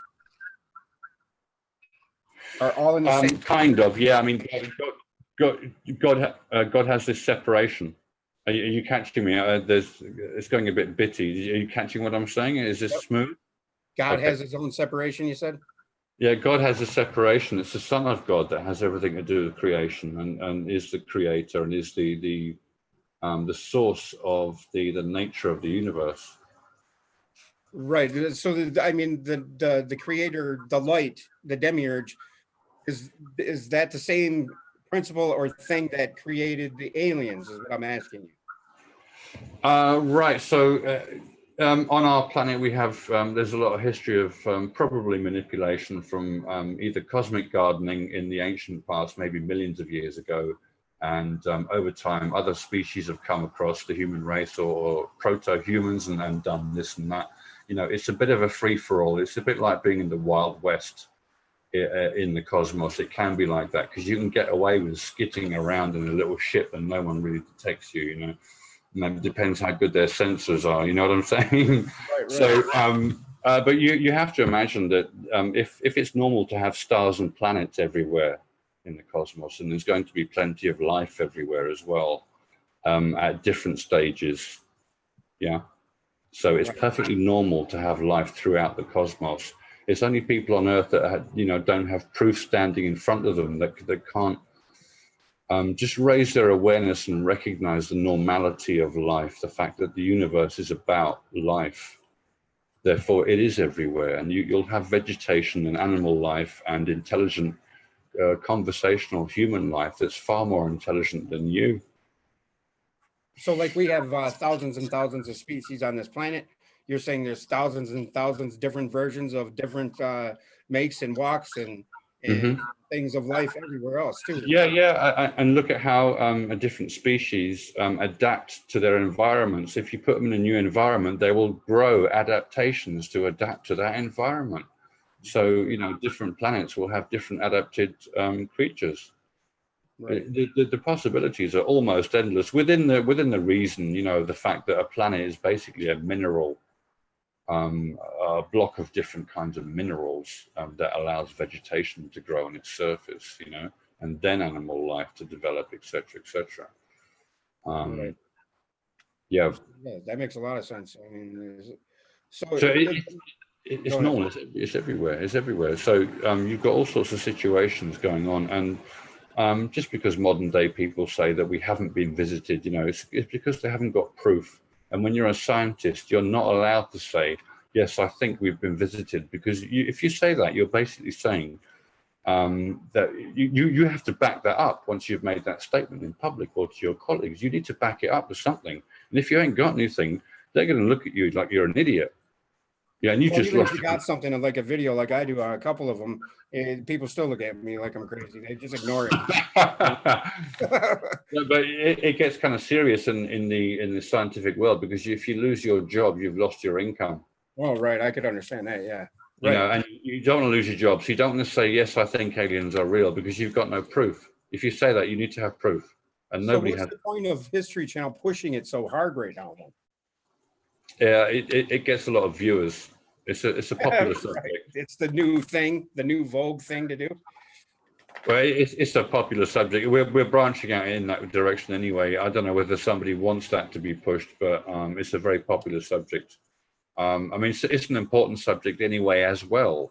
Yes. It's a very important subject because when something is totally unknown, anything is possible, in the sense that there could be people coming here from somewhere else who have the worst possible intentions for you and me. Mm-hmm. Yeah, maybe they want to use you for parts, body parts. I've heard all them stories, and yeah. Well, how about that? How about someone coming down, taking your arm as a body part, and you're left there dying, bleeding to death, and they couldn't give a damn. Yeah. What's your take on all the cow mutilations and the animal mutilations and stuff like that? It's body part harvesting. Somebody is harvesting body parts. There's no two ways about it. Whether it's your, secret organizations, black organizations, I don't know, but I wouldn't be surprised if it was visitors as well, certain kinds of visitors. It just wouldn't surprise me. I haven't got any proof of that. Right. And I know how you don't like to speculate, so I apologize for even asking. No, that's okay. That's okay. I mean, it's pretty obvious. Once you establish that there's probably life everywhere, then you're going to have to realize that technology can be in anybody's hands. Yeah, they could be completely stupid. Any twit can pull a trigger and kill someone. You don't have to be clever to do that.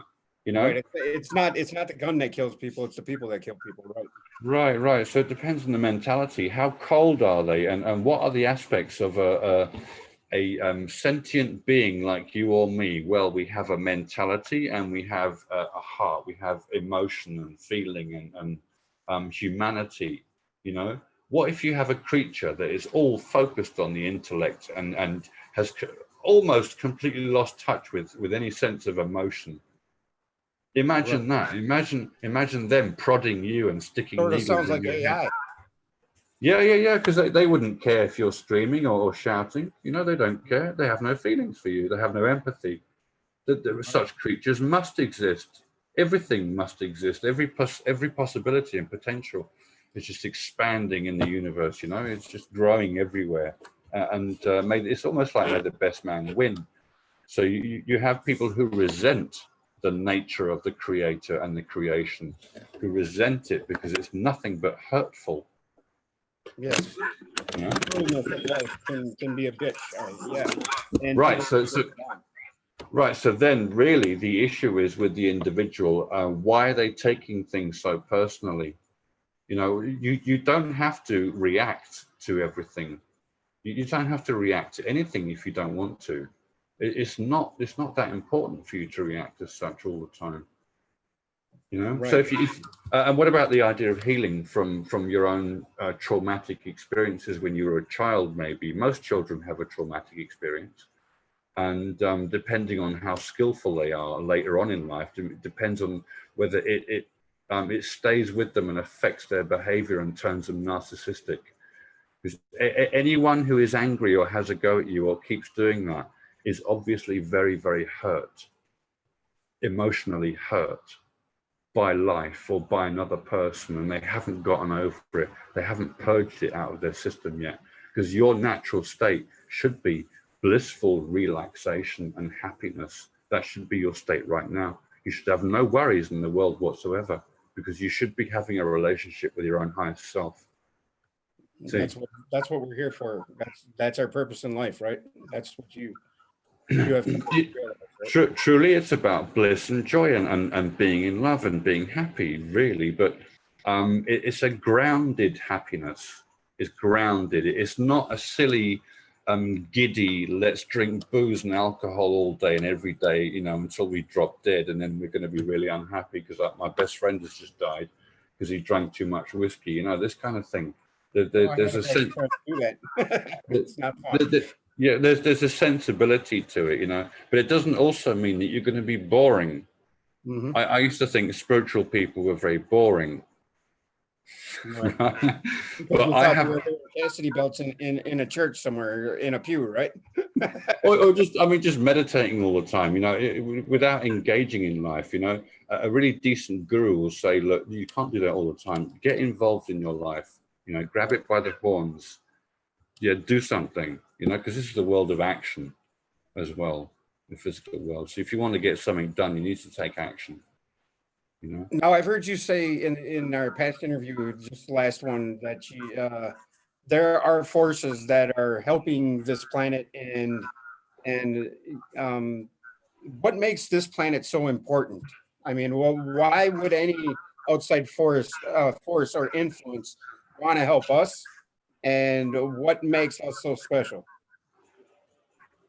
But are you talking about what makes people special on Earth? You think No, I'm Earth is a saying, special planet? you had said in our previous interview that there was forces out there helping this planet and the circumstances that we're in, gotten ourselves into. What makes it so special for them or us maybe, or whatever it is that's helping us? Explain that a little bit. Sure. Well, if you think of your experience in life as a system of learning and relaxation, sometimes you learn, sometimes you relax. Yeah, you need to relax so you can learn. You need contrast. You can't just learn all the time. You need to have you need to switch your brain off and just enjoy. So what's the purpose of all this? Well, it's to get to know your true self, and to have a blissful existence in relationship with your true self. So you have what's called a soul group.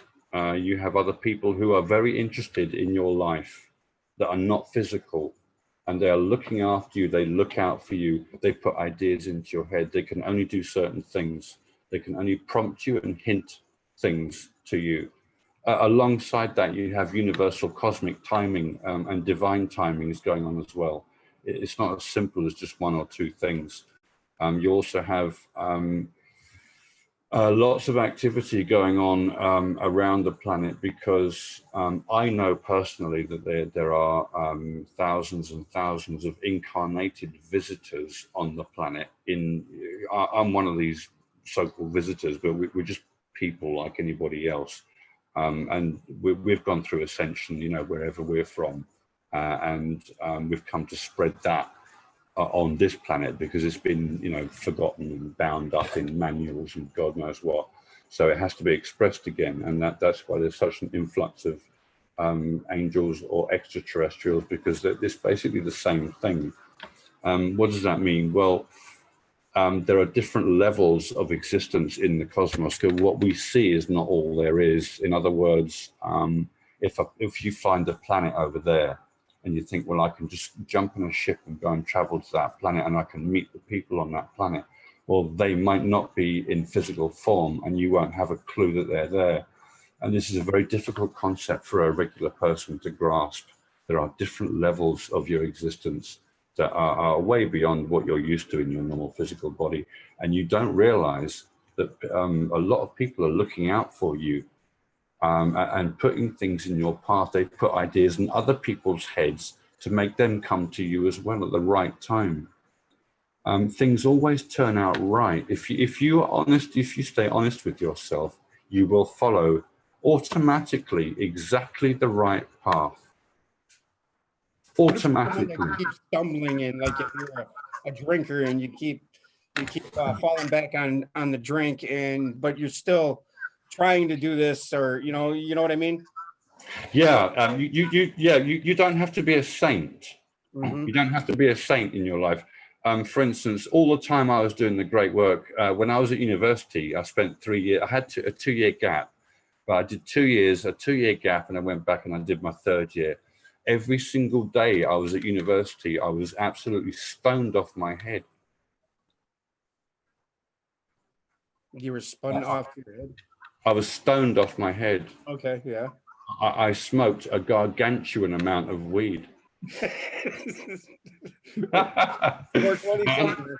Right. The reason I did that while I was at uni was because every single day we had some very heavy and serious homework to do from physics and maths courses, you see. Right. So I thought, well, this is too easy in a sober state of mind. So I want to be completely off my head and see if I can do it then. So I tried to do that, and I made it get easier and easier.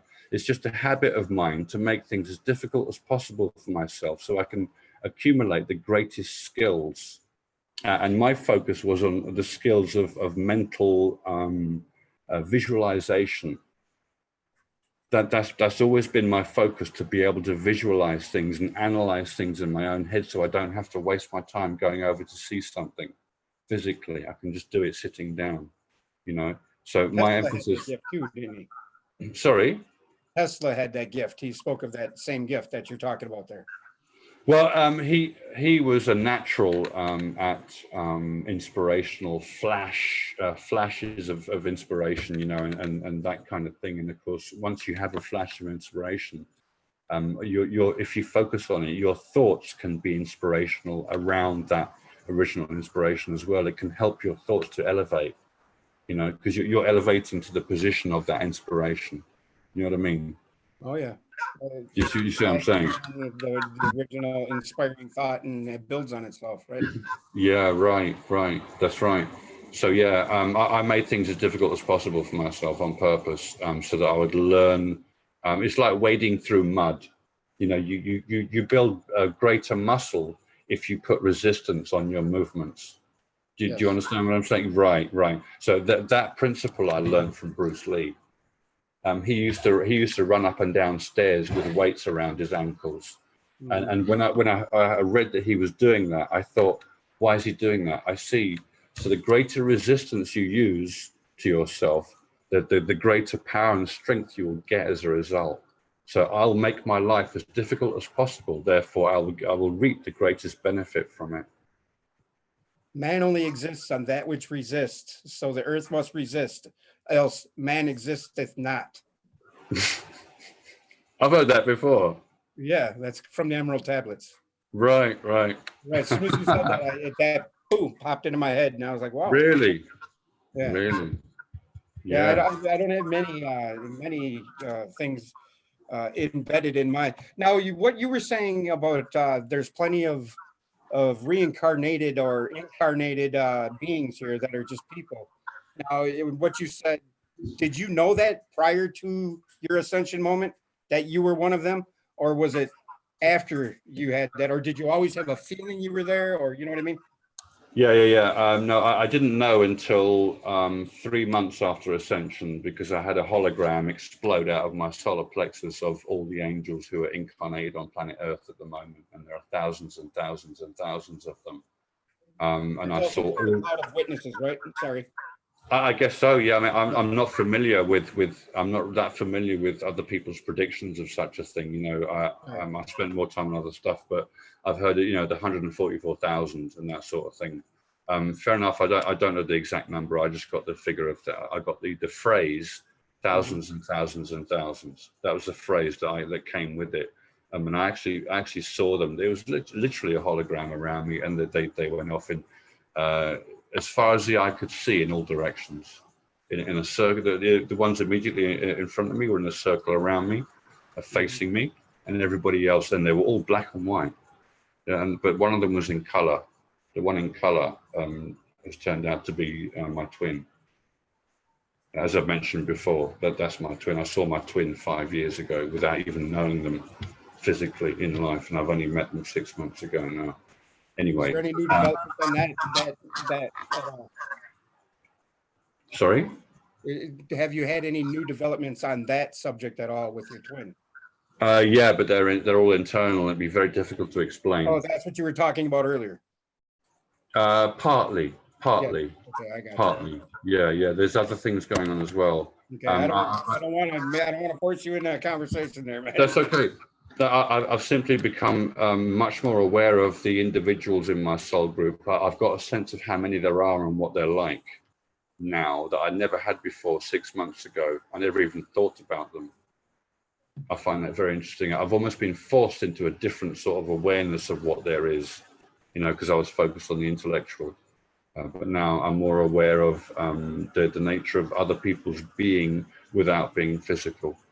And they literally just step into my body. I know exactly when that happens. It's really odd to know that it's so simple to do that. You know, it's very odd. I don't know how I got to this question, but this has been a question that I've seen come up several times recently. And I did an interview a couple days ago with Chris Matthews on Forbidden Knowledge News, and he asked me about demons, and my take was on demons that they're lower vibrational forms, and anybody can have them. You can act like a demon, whatever. You can have your own inner demons. What is your take on demons? And you just had mentioned spirits can go into your body. Now, is that what a demon can do to everybody? And can they, you know what I mean? Hang on 2 seconds, Steve. I've got a little bit of overheating here. Let me just change that. So a demon, I understand, because I've heard that an ascended person can be referred to as a demon or a daemon. Yeah, because they have access to the creative principle. So if you take me as an example, the last 5 years, I didn't realize until about a month ago that I still had issues like scars in my what you call emotional body, and I had to do I had to do a purge last week that released 2 scars from me. I did 2 purges on 2 different days, It's basically intense crying with a mental focus on the issue that has caused you the greatest pain. So you purge it out through the emotion and the release, and it's gone for good then. How do you know? How do you know how to do that? And what do you? I mean, what's the? You got to tell Well, me because. well, if you, I know, but you look at the simplicity, and the innocence of life. If you know you're there in Minnesota, are you on a farm or something? No, I'm in the city. Oh, I see. Okay, so imagine a child. You know, you're not going to know everything in life. So life has already organized things. So it's nice and simple and straightforward. The act of crying is the act of releasing. So you're releasing emotional pain by crying. It's very simple. You see how simple that is. But I what can you cry at the drop of a hat right now. You know. right? So what are you crying about? So you couple that with the issue that has caused that pain and scar in your emotional body, and you go back to that time and you realize how horrible it may have been, and you cry it out. So it's as simple as that. There's no ritual, there's no ceremony, there's no secret. There's no secret at all. It's simply crying with the focus of the thing that has caused your scar. And So when why you is it when I'm watching a Tide commercial, I'll just start crying all of a sudden? uh, Serious. Just out the blue, I'll just start bawling over something stupid. You know. that's okay. You're empathic. You have empathy. So you look at what you know what you're looking at. You understand what you're looking at. So it's very obvious. It's very easy for you to cry. It's quite normal. That's a normal thing to do, I think. I cry quite often. Sometimes a little, a little outburst, a little cry. But recently, I had two very intense cries that I had to go through. I had to do. I knew I had to purge them. So I brought the thoughts up myself. I did it myself, and I made that happen. You suppressing those before that, or No, I didn't know they were there. I was simply searching for them, and when I found a key issue, it automatically brought up the emotion. I thought, there it is. Right, let's release that. So I got it out, and I got it out completely. So I'm really happy about that. But the reason I'm talking about this, and you mentioned demons earlier, yeah. what if, let's just say, for instance, what if I had a real problem with the world after I became illuminated because I can't stand what I'm looking at? I've actually had moments like that after illumination where I thought, my God, get me off this planet immediately. Get me out of here. I can't take this. You do have moments like that when you realize how sad the average mentality of a human is on the earth around you. You realize the distinction between you and them, and that you can't reveal that distinction to them because it will really upset them. So you almost have to. Sorry.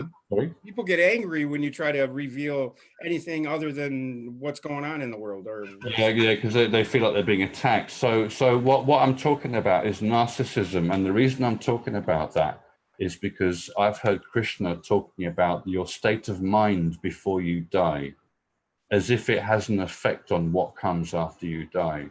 So I always think when these spiritual teachers or any recording of scripture talks about the state of somebody's mentality, I think in today's terms about mental problems that people have.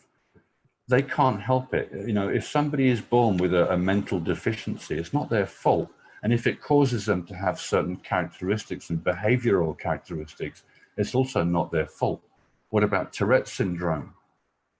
Can you blame that person for shouting and swearing at people out of the blue? You can't. It's a condition.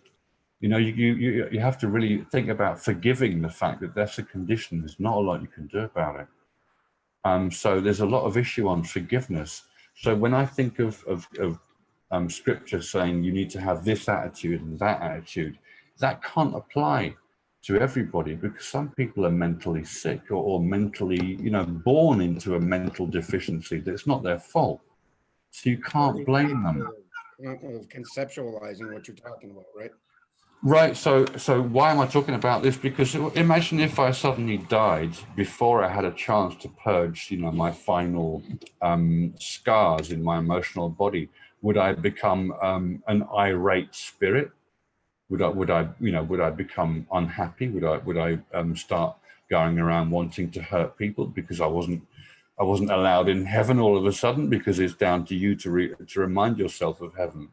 There's a lot to say about that. You see, people think you just automatically accepted into heaven, like it's this childish, simple concept that God picks you up when you die or something. I'm afraid there's all sorts of things to think about with passing on in death. The state of your mind, the state of your awareness, the state of your being, how you feel, what state your emotional body is in. Are you racked with pain? Are you racked with emotional pain and regret? Are you regretting things? Are you focusing on things in the past instead of releasing everything so that you can go and be with God, who has What do no you think weight I'm on his missing? Are shoulders? you talking to me, Phil? No, I'm just kidding. Yeah. It just felt like you're talking to me directly, man. I'm saying these things to fill you in a bit, because you need to you need to realize that the depth of what is behind the concept of why somebody might become a demon, or why there might be an entity that is a demon. You can have a person who can become a demon, or you can have an energy that is generated by people that can become demonic or naughty, like a naughty spirit. Yeah, that has a certain level of intelligence of its own, because that was put in there by those people. But then in that sense, it's also an automaton. It only knows that attitude. It has that energy to it. Yeah, the energy has awareness to it as well. Right? Repeat that. Sorry. Energy has an awareness to it as well. Awesome. Awareness and energy are very much two aspects of the two sides of the same coin as well. So if people generate an energetic entity in a place, through black magic or whatever, that will stay there, and it will affect people that go into that place after. And they'll think that it's a real spirit hanging around, when it might just be this energetic signature that's having an effect on them. We're very powerful people. We're very powerful beings, human beings. We're the most powerful creature on the planet, energetically as So well. there's truth to the whole banishing ritual and all of that stuff, in your opinion. Like, Yeah. if you're in a negative experience or negative circumstance, like the Yeah. people that get murdered in a house, and they say they're haunting the house. Is Yeah. sort of what you're talking about there? Yeah, because you've got a distinction between a person is an aware sentient being, but objects and inanimate objects are just things. There's a total distinction between those two things. Yeah. So when someone says a place is being haunted, is it an energy signature that's in the place, or is it really an aware being that no longer has a physical body? There's a distinction between those two you have to make. That would come down to interaction, perhaps, how intelligent the interaction is, because there are different. I've studied ghosts and paranormal phenomena since I was like 9 years old. I have no problem with the fact that there is a reality to it. There's plenty of that recorded. There's plenty of that on YouTube for anyone to look at. Right. Oh yeah, I've had some. Absolutely real. It's absolutely real. It's just that it rarely happens, and I would draw anyone's attention to the Enfield poltergeist case in particular, because the spirit that was talking to the young girl in that house in Enfield actually admitted that he was waiting for moments where the girl would get blamed for things that were moved. And he did that on purpose because he was mischievous. He had a sense of fun about him. For him, it was fun. For her, it was a pain in the ass. Well, yeah, he could. Do you think it was fun because he could affect the outside world and manipulate Yeah, things? because he hasn't got a physical body, and yet here he is affecting people. Yeah. That must have given him a bit of a thrill, And young girls who are full of energy. He kept saying, "Yeah, I'm using her energy because she's young. Why don't you take it from the old person?" And he says, "No, they use it up in the day. Young Wow. people are full of energy all the time, so we steal it from them, and we make them get the blame for things that we do." You see, Do you so think kids that get the blame for things they don't do. Sorry, go ahead. No. Sometimes kids will get it like that. Will get the blame for something they haven't done. Anyway. Right. Do you think this is like the imaginary friends, and you know how kids have imaginary friends? Do you think that's the same sort of thing, or No, I in don't. the Enfield case, did the kid perceive and see the entity? No, No. no, not at all. Not at all. Realize that orbs. Yes, I've filmed Orbs. a couple. Yep. Right. Those are people. That's a person. That's their essence, the energy. Yeah, that's the person. All their awareness is there. Yeah, it doesn't matter what size they are. The size doesn't matter when the spirit is concerned. It doesn't make any difference whatsoever. Doesn't mean anything. That's awesome. And so the little pixies that are like in Peter Pan, that's the depiction. Well, no, I'm not saying that particular one, but I mean Oh, that's that concept. you're talking about Tinkerbell? Yeah, Tinkerbell. I guess you might be. I think that's an offshoot from the old stories. You know, when they represented different energies with different personas. I'm not sure though. I'm not an expert on that at all. I beg anyone's pardon that knows more about that than me. I don't know about that. I can tell you an orb, when you're out of your body, you look to another as if you're a point source of light. Oh, wow. Like that, if you're recording it, if you're looking at it from a physical point of view, but of course, when you meet somebody out of their body, there's a complete difference, you see, when you're meeting somebody spiritually when physically. So you think, well, if I meet somebody when I'm dead, will I see them as I see them now? Well, yeah, you will. And you might even, if they're an angel, you'll see their energy signature as well, the full nature of their aura. But you see, I associate the spiritual view with what I do when I daydream. If you think of daydreaming, it's a view you have inside your head. And if you open your eyes, you can see the outside world that's fixed. It's not going to change. But inside your head, you're in control of that. And it's that daydreaming nature that I associate with spiritual contact. So when I met God, there was nothing to see. And yet I knew internally, daydreaming, that he was actually standing next to me at one point before moving into my body. How did I know that? It was internal. There's an internal world to you that you only realize when it starts to become activated, let's say, like that, like a meeting with God. It really activates the internal world and makes you think, oh my God, yeah, I do have an internal world that's actually eternal. It is not dependent on my physical body at all. Is that what the Egyptian texts refer to as the duat or the underworld? The duat is specifically the cosmos. Okay. So it's the night sky. You've got different levels going on, and unfortunately, there's an awful lot to explain. The duat is basically the cosmos. It's the night sky, what we think of as the night sky. Okay. But they're associating it with the underworld because it's also the space of the underworld as well. You're standing in the underworld right now. See, the blackness of space is the underworld. That is the underworld. We're in the scalar field of the underworld right now. We're not outside of it. We're in it. And we're also in heaven right now at the same time. So we are in heaven and hell at the same time with our physical existence. Because physicality is hell, because it's toil. But heaven is supreme, so it pervades everything everywhere. There is nowhere that heaven is not. Therefore, you are standing inside heaven right now, but you don't know it because it's at a different level. It's at the level of stillness.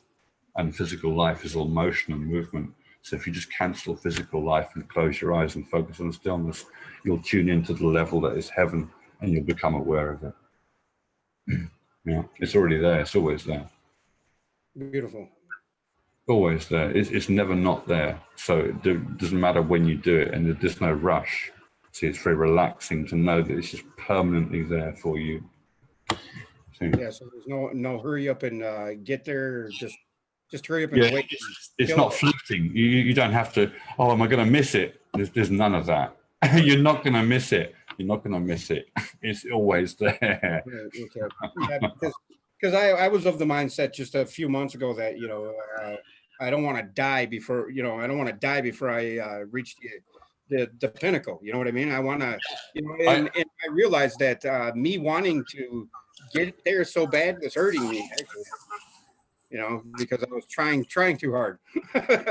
No, that's completely understandable, because you want to you want to know what the finish is, so you can actually make your way there in a correct way as well. You know, that was an issue I had. What is the finish of the great work? I thought I'm just learning stuff in. It just seemed to go on and on and on for no end. But then it started to focus and become more and more refined, I noticed. But yeah, you don't have to worry about that really, because you're going to get there anyway. Yeah, well, if not in this life, you know, if you die next week, for instance, the next life you'll have will be another opportunity to do that. And because you've been, in my opinion, you're a great person. So you're going to have no problem in being given the opportunity to be able to do that next time. Okay, I'm going to share something real quick with my screen just to get your opinion. I've been wanting to do this with you, and but yeah, and I appreciate you calling me a great person, because that's ditto. I think it's the very same thing of you, and I just thank my lucky stars and God and whatever that I've come across you, because I'm serious. I'd be completely lost in this confusing. And there's a lot of information, isn't there? Yeah. Okay, so 1 second here. Can you see my screen? Yeah, I can see it. Okay. No, okay, I got it.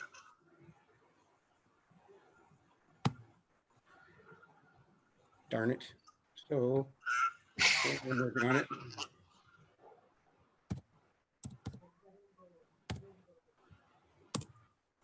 All right, now this is, I've been wanting to share. I don't know if I did this with you yet, but right here.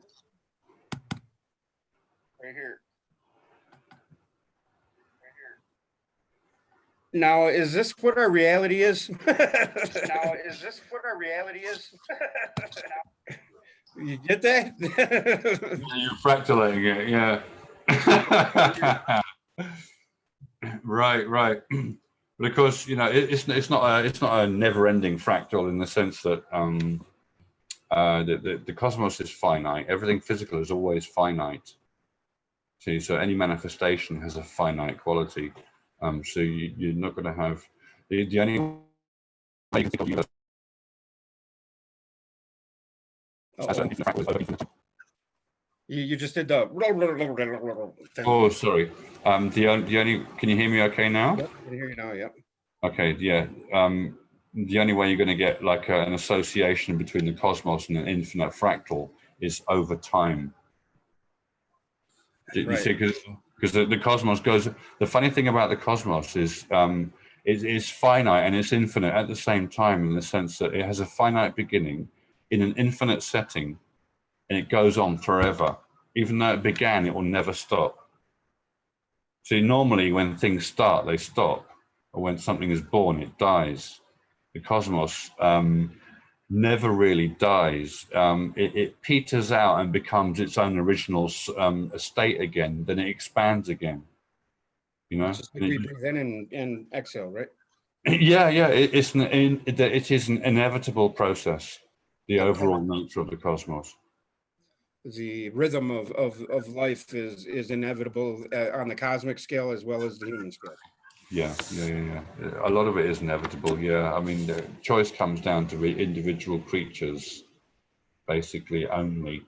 You know, maybe plants have a certain amount. They have a certain amount of consciousness, a certain level of consciousness, and a certain level of choice as well. I know that sounds a bit strange, but plants are living creatures just like us. You know, they're more simple, but they're still living. Well, we're the accumulation of plants and animals, right? I mean, and essentially, isn't that right? I mean, what's that, Steve? We've I don't know. We're of the same substance, I guess I'm saying. Yeah, that's right. Yeah. We have the entire animal kingdom and vegetable kingdom in our body anyway. You know, so we are. It is us. We are them. You know, it is us in the sense that everything is a part of everything. You know, Everything's made of atoms, isn't it? You know, whether you're a human or animal or a plant or a mineral, it's the same. Well, hey, Phil, man, is there anything else you want to end on, or anything you want to point out? Well, in terms of the pyramid, I mean, it would take a long time to go through the different recordings that are in the pyramid. For instance, the nature of the year, you know, the Earth around the sun, the fact that they recorded the year and they knew what was going on proves that they knew that the Earth traveled around the sun. But of course, a modern person will say, no, they didn't. They wouldn't know such a thing. And those recordings in your Great Pyramid are not actually there. You're just producing that out of thin air because you want it to be there. I'm afraid that doesn't work. It doesn't work for lots of reasons. You know, the simple fact that you've got a relationship between the base perimeter and the Great Pyramid and its height, which is exactly 2 pi. And that cannot be a coincidence, even though in my 3rd year in history of maths, there was a single line concerning the Great Pyramid saying it's just a coincidence that 2 pi exists. And I can't believe that they said that. I mentioned that before. So it's full of geometry, the pyramid as well. It's all things at once. So it produces almost drinking water. It produces an energy beam from its top, you know, from the electric process that it goes on within. The water is the part of the source of the electrical signal that it sends out. So it's taking energy from water and sending it to an electrical signal. It's also alleviating to some extent earth tremors. I don't know whether you're familiar with Christopher Dunn. He was saying that pyramids do help sort of alleviate certain aspects of earth tremors and vibrations in the ground. They tend to attract them and safely eliminate them, if you like. He calls it acupuncture for the earth or something like that, I think. There you go. Yeah, I mean, it's gonna be great all round. It's gonna do nothing but good things, a pyramid. That's why they're so revered in the past, because it's just everything for everyone. You know, a representation. It symbolized the first primordial mound and all these other things, right? Yeah, you can attach all that symbolism with it. Yeah, the mound coming out, the waters of chaos, in the sense that the light is the establishment of truth in a chaotic, infinite sea of unknowing. You know, the total contrast between those two, the extreme contrast. So yeah, the pyramid represents that as well. That's beautiful, and it's right there in front of us, and you know, it's been telling us, screaming at us, and people are so caught up in what their interpretations are that we get lost. It gets lost in translation, and we tend to think it's a tomb. Was it ever a tomb, Phil? The Great Pyramid, no, well, it's not designed as a tomb, that's for sure. It's designed as a commemorative, functional library in stone. You know, it's a machine and it's a book and it's a symbol, all at the same time. Just like the Creator can be taken symbolically and literally, you know. Yeah, so it's one thing with many aspects at the same time, really. And the cap was a meteorite, so yeah, they and then we'll end it on that. Yeah, they used to put, because they used to use magnetic stones. A meteorite can be very magnetic, and they'd reshape them and they covered them. I think they covered it in gold. The capstone for the Great Pyramid, I think it was gold. I'm not terribly sure. A special, it has certain, every metal has different qualities, so gold would have a certain quality, conducting the energy that came out of the top of the pyramid in a beam, a columnated beam that stays together as a column. It's like a laser beam, so it's like an ancient laser beam producer. Oh, was it a maser? Yeah, Chris Dunn was calling it a maser. He shows a certain mechanism, and he says the Grand Gallery had these bowls in them that amplified the vibrations, turned it into airborne sound, and it used sound. But in my opinion, the source of the sound that creates the power in the Great Pyramid is literally the squeezing of the gap of the air, what they call air shafts, into the king's chamber, because you have access to the outside world in both directions, and therefore there will be a flow of air and therefore movement of air. And if you fill that chamber with water, so that it squeezes the amount of air, the amount of the gap at the air shafts, because that's the last access to the outside world. Once you put water in the king's chamber, as it rises to the top of the air shafts, the top level of the air shaft, they start to squeeze the air coming through, and that will create a vibration. It creates what a water hammer effect. Do you know a water hammer? Oh yeah, yep. Yeah. So yeah, they used it. All they did was the water came in from below. It gets sucked up. There's a principle in the Great Pyramid that is basically bringing water up to the king's chamber. The chamber was made out of pink granite for the piezoelectric. Yeah. So it's also coupled to the sexual act as well, as if the Great Pyramid is the phallus of Geb, the earth god, and his phallus is Osiris, who is going to ascend. So you have ascension squashed in there as well, with the functionality of the pyramid producing a collimated beam. And the fact that there's magnetized, the water is magnetized inside the pyramid. So when you drink it, it's silky water. It's very soft water. Do you know what I mean? It's not hard. It's not horrible. It's not. It's not putrid. It's not hard water that we get. Full of calcium carbonate and all that sort of thing. It's Stuff utterly that is faucet weight. Yeah, it's magnetized and purified. And that's going to create an intense field, electric magnetic field inside the chamber as well. And when you get the vibrations going, it increases the electrical signal that travels upwards and is directed towards the capstone, and then it produces from the capstone a collimated beam.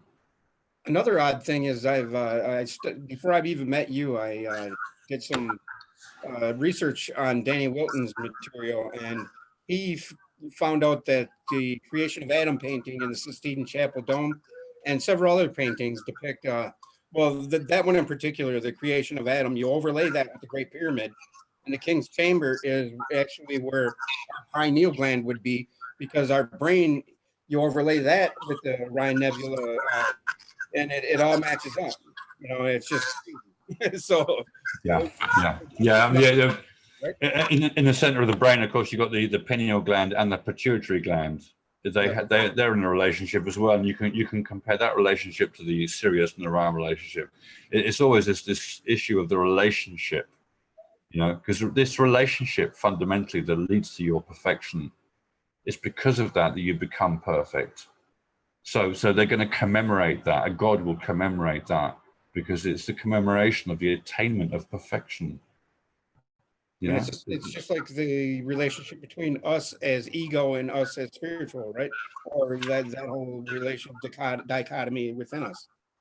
But what's the pituitary and the pineal relationship? What is that? I'm not sure. I'm not sure. I'm not really a physiological expert at all. I don't know much about them physically or physiologically. I know it's the pineal line.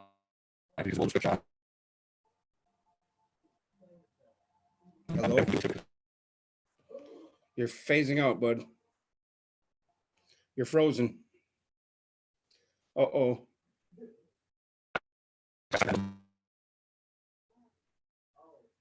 Frozen, bud. Everything froze there. There, now I can catch everything I said. Sorry, I hope you weren't talking for 15 minutes without. No, I apologize. Okay. No, it's just so many things that everything just focuses on the pineal gland, and proves and backs up that it's your pineal gland that has been sacrificed, and something has happened and occurred inside you. Yeah. And that's the true resurrection, right? Yes, it is. Yeah, because you've found the definition between heaven and earth. You've actually bridged heaven and earth by doing so. You create a bridge between heaven and earth, a permanent bridge for you personally. Therefore, you are free of the physical manifestation and its influence. You've actually beaten the devil. So the devil is playing a very clever game called the cosmos that will fool you and keep you in illusion and hurt you, and then pat you on the back and smile, but then stab you in the back, and it's all about good and evil, until you realize the tree of life is all perfect, always perfect, and being with God is always perfect. There are no bad experiences with God. Right. You rise above it when you realize the devil has a blue dress on. Yeah, the devil's game. The devil's game is duality. So when you unify duality, you rise above the level of the devil. Yes. So you literally beat the devil, who has made the cosmos to try and fool you in a way. This is a way of thinking, a way of seeing it as well. Right, because if all we're bliss and all we're peaches and cream and unicorns and rainbows, what would be the point, right? Well, to know the self, you have to travel and voyage into yourself. Yeah, that's the great mystery, the great adventure. Where would you be without an adventure? Right, hero's journey, right? I mean, every movie we watch. Sorry? Every movie we watch, every story that grabs us, it has that story involved in it. Is the struggle, and then the goal. That's right. Yeah. Beautiful, Phil. I want to thank you, man. Thanks a lot, man. I really appreciate you joining me and explaining this a little better. And that went quick. Huh? That went quick. In 2 hours, buddy. So it feels like 20 minutes. It does. Hey, if you want to sit here and talk, I'll sit here and talk to you. I got all the time. I'm just distracted as you are right now. I need to drink some tea. Are you guys literally in lockdown, forced to be in your house there, or can you go out? Yeah. Anyone? Life is going on as normal outside. Yeah, I'm in London, southwest London. Everything's normal. Really? Yeah, everything's normal. Most of the shops are open. Everyone's shopping. Yeah, it's all normal. No one takes it that seriously. Really? Yeah, because they can't relate what they're seeing on the news to their personal life, because nobody around them is getting it. So they think, well, it's not here, so I can go to the shop and there's no problem. You're literally not seeing anybody being sick there? No. Lots of people wearing face masks. But they're raiding the big supermarkets because they think they have to stay indoors for the next few weeks, so they want lots of stock. So all the big supermarkets, where I work at a shopping centre, the supermarket is just full of people, but everywhere else it's kind of empty because they're encouraged not to go out anyway. So, okay, but it's up to you. To that then. So that you can tell there's a lot less people out and about on the street, but there's still people out and about like it's no problem. Do you have any doubts in your mind that this is real?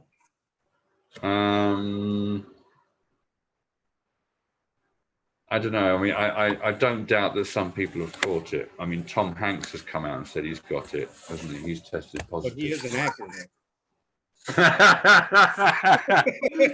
So now you're suggesting Tom Hanks is not honest. He is. He just strikes me completely as honest. Right. Me too. But I mean, that's people are saying this. You're hearing this grumbling of they're just trying to control the world and da da da da da. I mean, we don't know. We don't know what people are planning at the top of our societies. We don't really know what their plan is. It might look like this, and it's actually that. You never know. Right. But I mean, everyone's going to be affected by this. So even them. So why would they, if they want to put a virus into the world, why would they infect the world that might infect them? I totally agree with that. It's like a nuclear war. Nobody wins in a nuclear war. Right. So it's pointless. It's just pointless because everybody dies. So there's no point. Right. That was the whole reasoning behind getting nuclear weapons after it was out of the bottle. Right. Was right. Yeah. Just to prevent it. Yeah, everyone dies in nuclear war. Everyone. So there's no winner. But regardless, you agree that this is an event or a moment in our history that's unprecedented for everybody to focus on one thing and maybe get together and make change, right? It's not unprecedented. I mean, in 1918, there was a Spanish flu that killed more people than World War One. But were they connected like we are today in a global sense, in a mindset? No. Yeah, there is that, but there's also the fact that 700,000 people die a year from normal flu anyway. We never hear about that. No one complains about that, it seems. I never Right. hear that in the news. 700,000 people from normal flu die every year, and yet, you know, they're making a Hear massive nothing about news. I know this is more dangerous than normal flu, especially for the elderly and the breathing, you know, It's a death sentence if I get it. I'll die because I have asthma, you know, unless I probably get on an intubator right away. So, you know. Oh, crikey. Well, be careful. If you've got asthma, do be careful, man. Be very careful. I wouldn't want to see you get it, you know. That's just terrible. Right. I had a severe asthma attack 2 days ago, man. And it's not fun not being able to breathe. That'd be the worst way to go. Yeah. It's very, very frightening, isn't it? That when you're I know. You're going, and you can only take a quarter of the breath. It's not fun at all. But That's hey, man, right. Yeah. I appreciate you, Phil. I really do, brother. And I'm glad you came on and shared your thoughts with us. I totally appreciate it, man. Thanks, Dave. Yes, it's been great fun as usual. I mean, there's plenty more to say about the pyramid. We can do more about that some other time as well. Anytime, man. Anytime you got time. I mean, are you working right now or? Yeah. We're actually still at work. I'm doing 6 a.m. till 2 p.m. Pretty much every day because 3 people have gone off to self-isolate just to make sure because they've got kids and I don't have kids, so I don't have to worry about that. You know? Right. So I'm working pretty much every day. Yeah, but it's fun. It's fun. Hey, thank you very much, man. All right, dude. Thank you so much, Steve, for your time. I appreciate that as well. Totally appreciate it. Yeah, and thank you for being there, everybody who's watching. Thanks, everybody. Michelle, Mary, the normal crowd. There's a couple new ones. Thoughts and Perception Out Loud. Mary Wins, Esther Lim, Gerald, Scotty. Thank you, guys. Pete Turtle. I like turtles. Thank you guys for joining us. And yeah, till the next time, brother. All right. Yeah, absolutely. Not too long. Yeah. I agree. I All right. always enjoy talking.